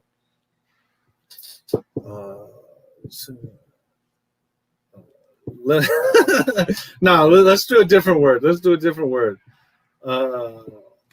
Abubaka. Yep, that's the word I was thinking. Let's go. Abubaka. Baba Lou Bob. Oh, that's awesome. All right. The code word is Abubaka. Wow. Hey, this figure is actually dope, guys. They have waist articulation, diaphragm articulation, double jointed butterflies, double jointed knees, somewhat of a thigh swivel. I like this figure. Heat it up a little bit, and I think it's gonna be dope. And I'm a fan of Batman Beyond. I saw a couple McFarlane figs at Target today. They're looking better. They're looking good. A booby cut. I mean, that's not ever the problem with McFarlane. They have good looking figures. The problem is their articulation. Yeah, in my opinion. And even though he's kind of a bigger figure, this one actually is really cool. Yeah, good for displays, horrible for toy photography. You know? Even came with some extra hands. Look straight up. What? Sonny, I don't know if you think that's a bad word or good word, but this figure, I don't know how to make McFarlane. I don't know what's going on. Good. This figure's dope. Oh, I love it. Yeah, anything close to that word is great to me. A booba pickup. A boo pickup.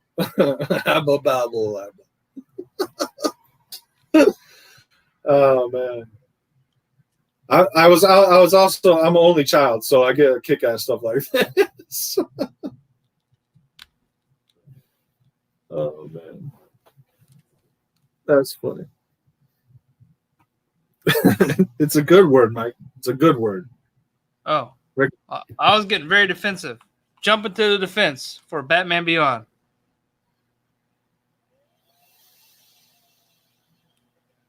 Yeah, man, time got away from us. If we ever are able to chop it up again, I'll definitely let everybody know.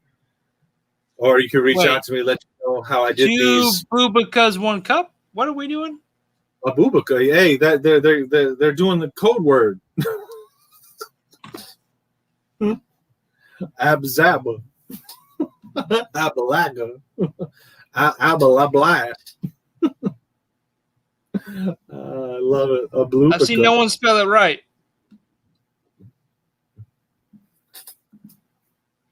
You got to spell it right, guys.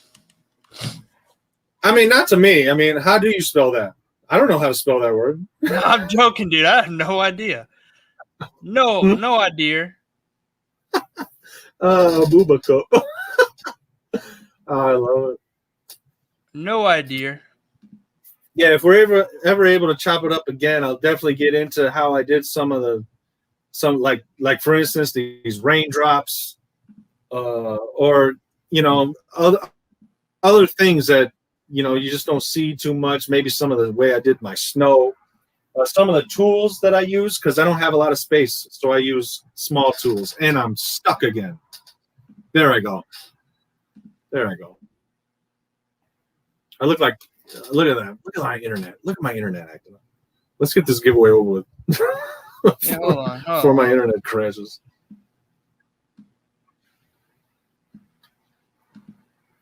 How? Yeah, it's just that. Gotta get back on my phone's power.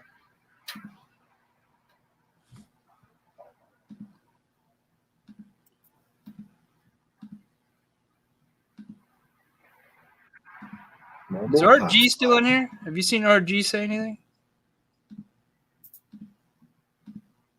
Art G? Yeah. Yes. Art G. I have the right list. So. Yeah. All right. He opted in.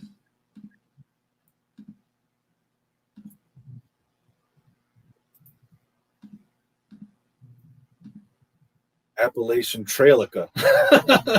Wow. Man,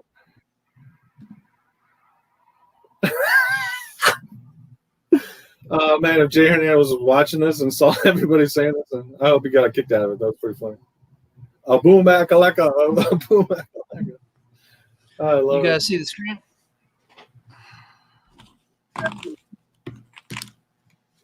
All right. You tell me when to spin.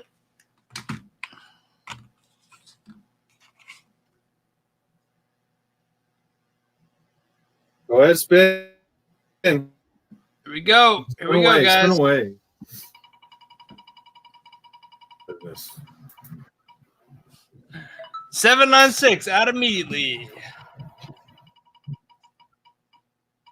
Oh, man. Doombot 9000. You're out.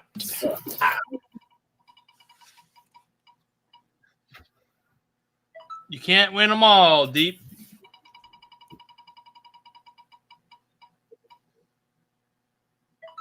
Ginge, you're out.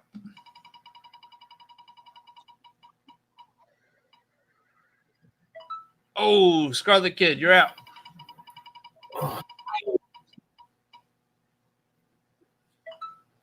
Ooh, Art G, you're out.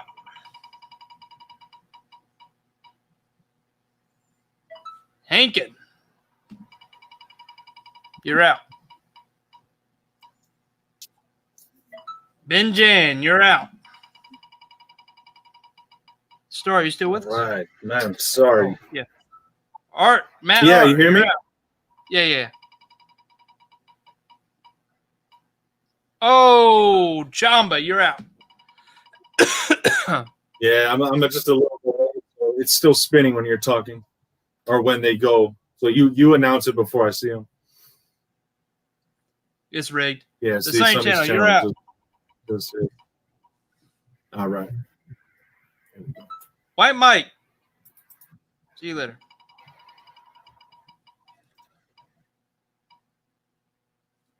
Marcus Yee, you're out.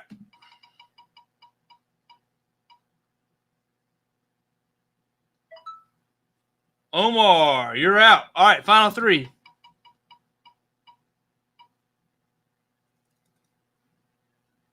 Mark us in. All right, it comes down to DJ Omega Supreme and Clockwork Orgy.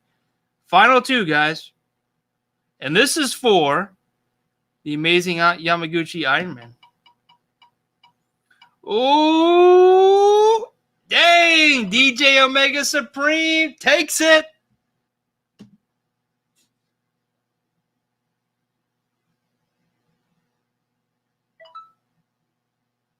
Huge win. Huge win.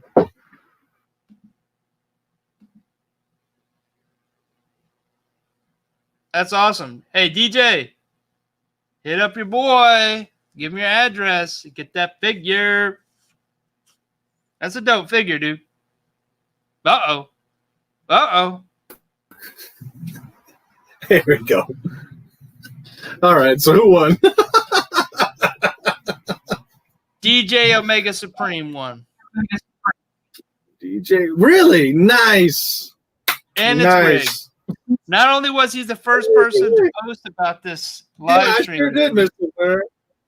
I stick at internet, man. I can't believe I let my phone die. Now I'm working off the, the internet that's choppy. But we're close to the end, so I'm not worried about it. But I sure did miss. Is he frozen? Oh man, yeah, I was. My bad.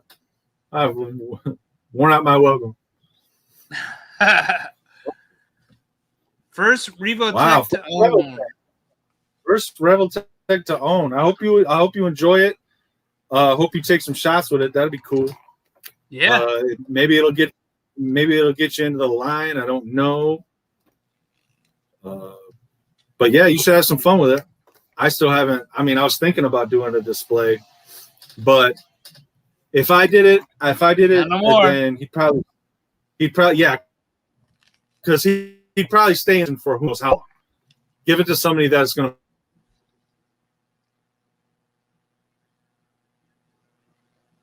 So yeah, he could enjoy do the puzzle.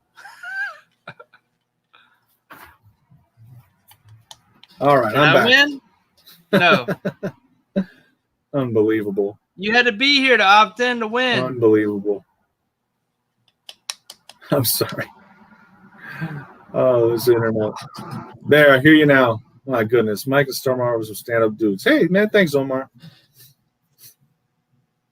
Oh, man. Oh. Did he pay somebody? You pay him to say that? Oh, man. I have to go back and watch this. Too bad when you go back to watch this later on, you don't really see the chat. Yeah, you should see the chat actually. Yeah, you can. There's an option or something like on YouTube. Yeah, if you watch it from a desktop at least, I know you see the chat. I don't know about mobile. Oh man, I love Sonny, man. He makes me laugh every time he says something. Come on, Kevin, don't come up in here all boobook. I love it. Oh man, that was great. So yeah, DJ Omega Supreme, just DM me. I think I already follow you, so you DM me your stuff. I should try to get out to both of you guys sometime next week. Yeah. Hey, if you want a figure from me, hit me up on Instagram. My AOL account's been disabled for like 12 years.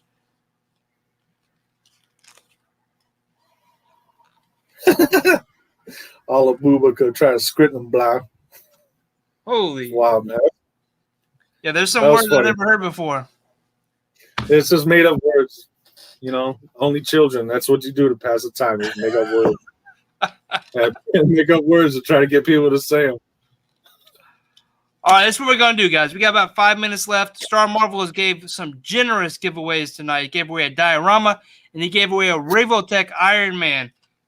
So you lucky bastards are leaving, 3 lucky bastards are leaving with figures tonight. This is the show to get your figures. Not only are you learning about these artists from Instagram, but you're getting to walk away with figures. So make sure you tell your friends, even though season 1's coming to an end, season 2's coming, and it's going to be even hotter. So, and also, there's going to be a reunion show come June 5th. Well, we're going to give away a bunch of figures, not just one or two, a bunch. I don't know how many it's going to be, but a bunch of figures. StarMarvel is going to be back with the whole season 1 crew. Naeem Customs, My Customs, Vasco Toys, DJ Dioramas. I gotta take all these names. Prime to the First, 796 Studios. Man, there's a whole bunch of names. Kitback Customs, Posable Anything, or Anything's Posable, Unparalleled Universe, Kevin, Toying Around is gonna be on there. Hey, was he on the show?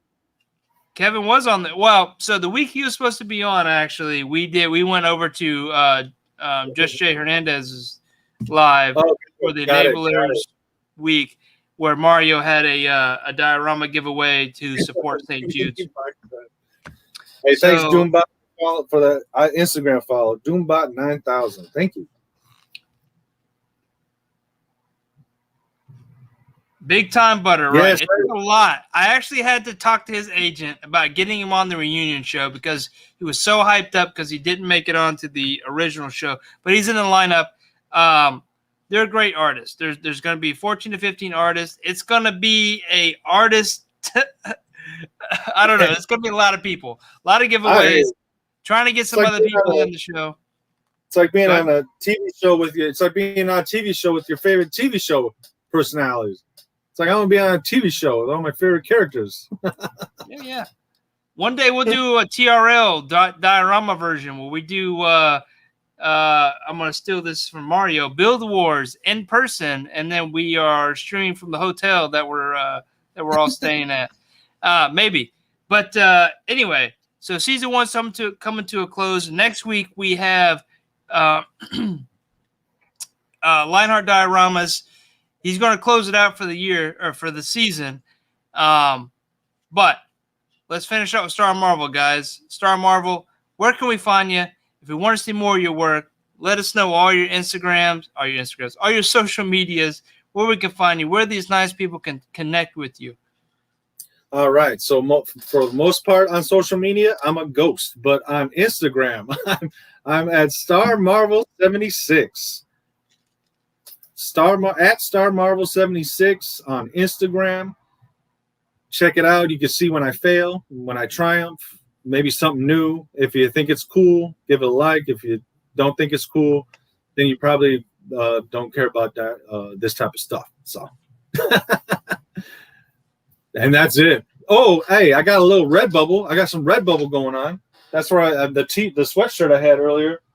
I got that off of Redbubble. So if y'all want to check me out on Redbubble, that's StarMarvel76 there too. I got some, Troop Dog art on there that you can turn into a mug or a pen or toilet paper dispenser or, a hat or a shower curtain.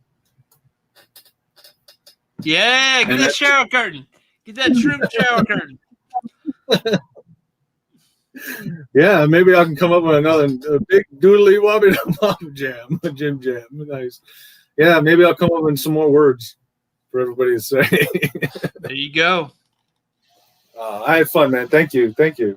Oh, absolutely, dude. And hopefully, first time, hard to get everything. You could talk about all these individual dioramas for an hour each. So sorry if I didn't get to everything or all questions. Yeah, I mean, you would think, and it's naive. A lot of times it's like, oh, we could talk about all this in 3 hours. But, dude, we could spend 7 hours probably still not talk about everything. So I'll definitely be hitting you up for season 2, even if it's just a cameo. But definitely want to get you back on because there's more things we could talk about. We didn't talk about the rain. We didn't talk about some of these dioramas in the front. So it is very hard and compressed to get, especially, with giveaways and all that, to get into everything. So we'll definitely be revisiting this. And with that said, there is. I'm not going to do like a Spider-Man. I'm not going to do like the Spider-Man movies and tell you my origin story every single time. So the next time you can cut all that out. Why not? I mean, if you want people. That's true. But they can always watch this show. That's true. We'll just have to reference it. Yeah, check the reference. But with that, there is one more show, guys. There is one more show with Lionheart Dioramas. That'll be next Saturday, the 8th. I think it's the 8th. Yeah, the 8th at a typical time, 9 p.m. Saturday night. It'll be the final episode for season 1.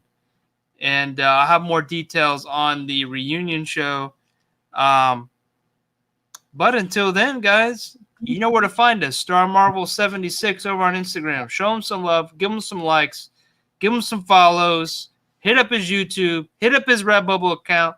Get your troop shower curtain, your troop throw pillows, your troop comforters, your troop blouses, your troop mugs. Get all that stuff over on Redbubble. You can get a blouse. You can get a lot of stuff, dude. Everything. But that's it. It is now Sunday for me. Coming up on Sunday for you. It is late. All right, guys. We're going to close it out. Much love to you all. Thank you all for hanging out every Saturday. We do have one more Saturday, but many Saturdays. There are a lot of you folks who showed up. Love you all. And get ready for more Diorama Talk. But until then, I am Mike Frazier with High School Creations, and you are? I am StarMarvel76, Eli Troop Vader from Instagram only. Later, guys. Awkward pause, and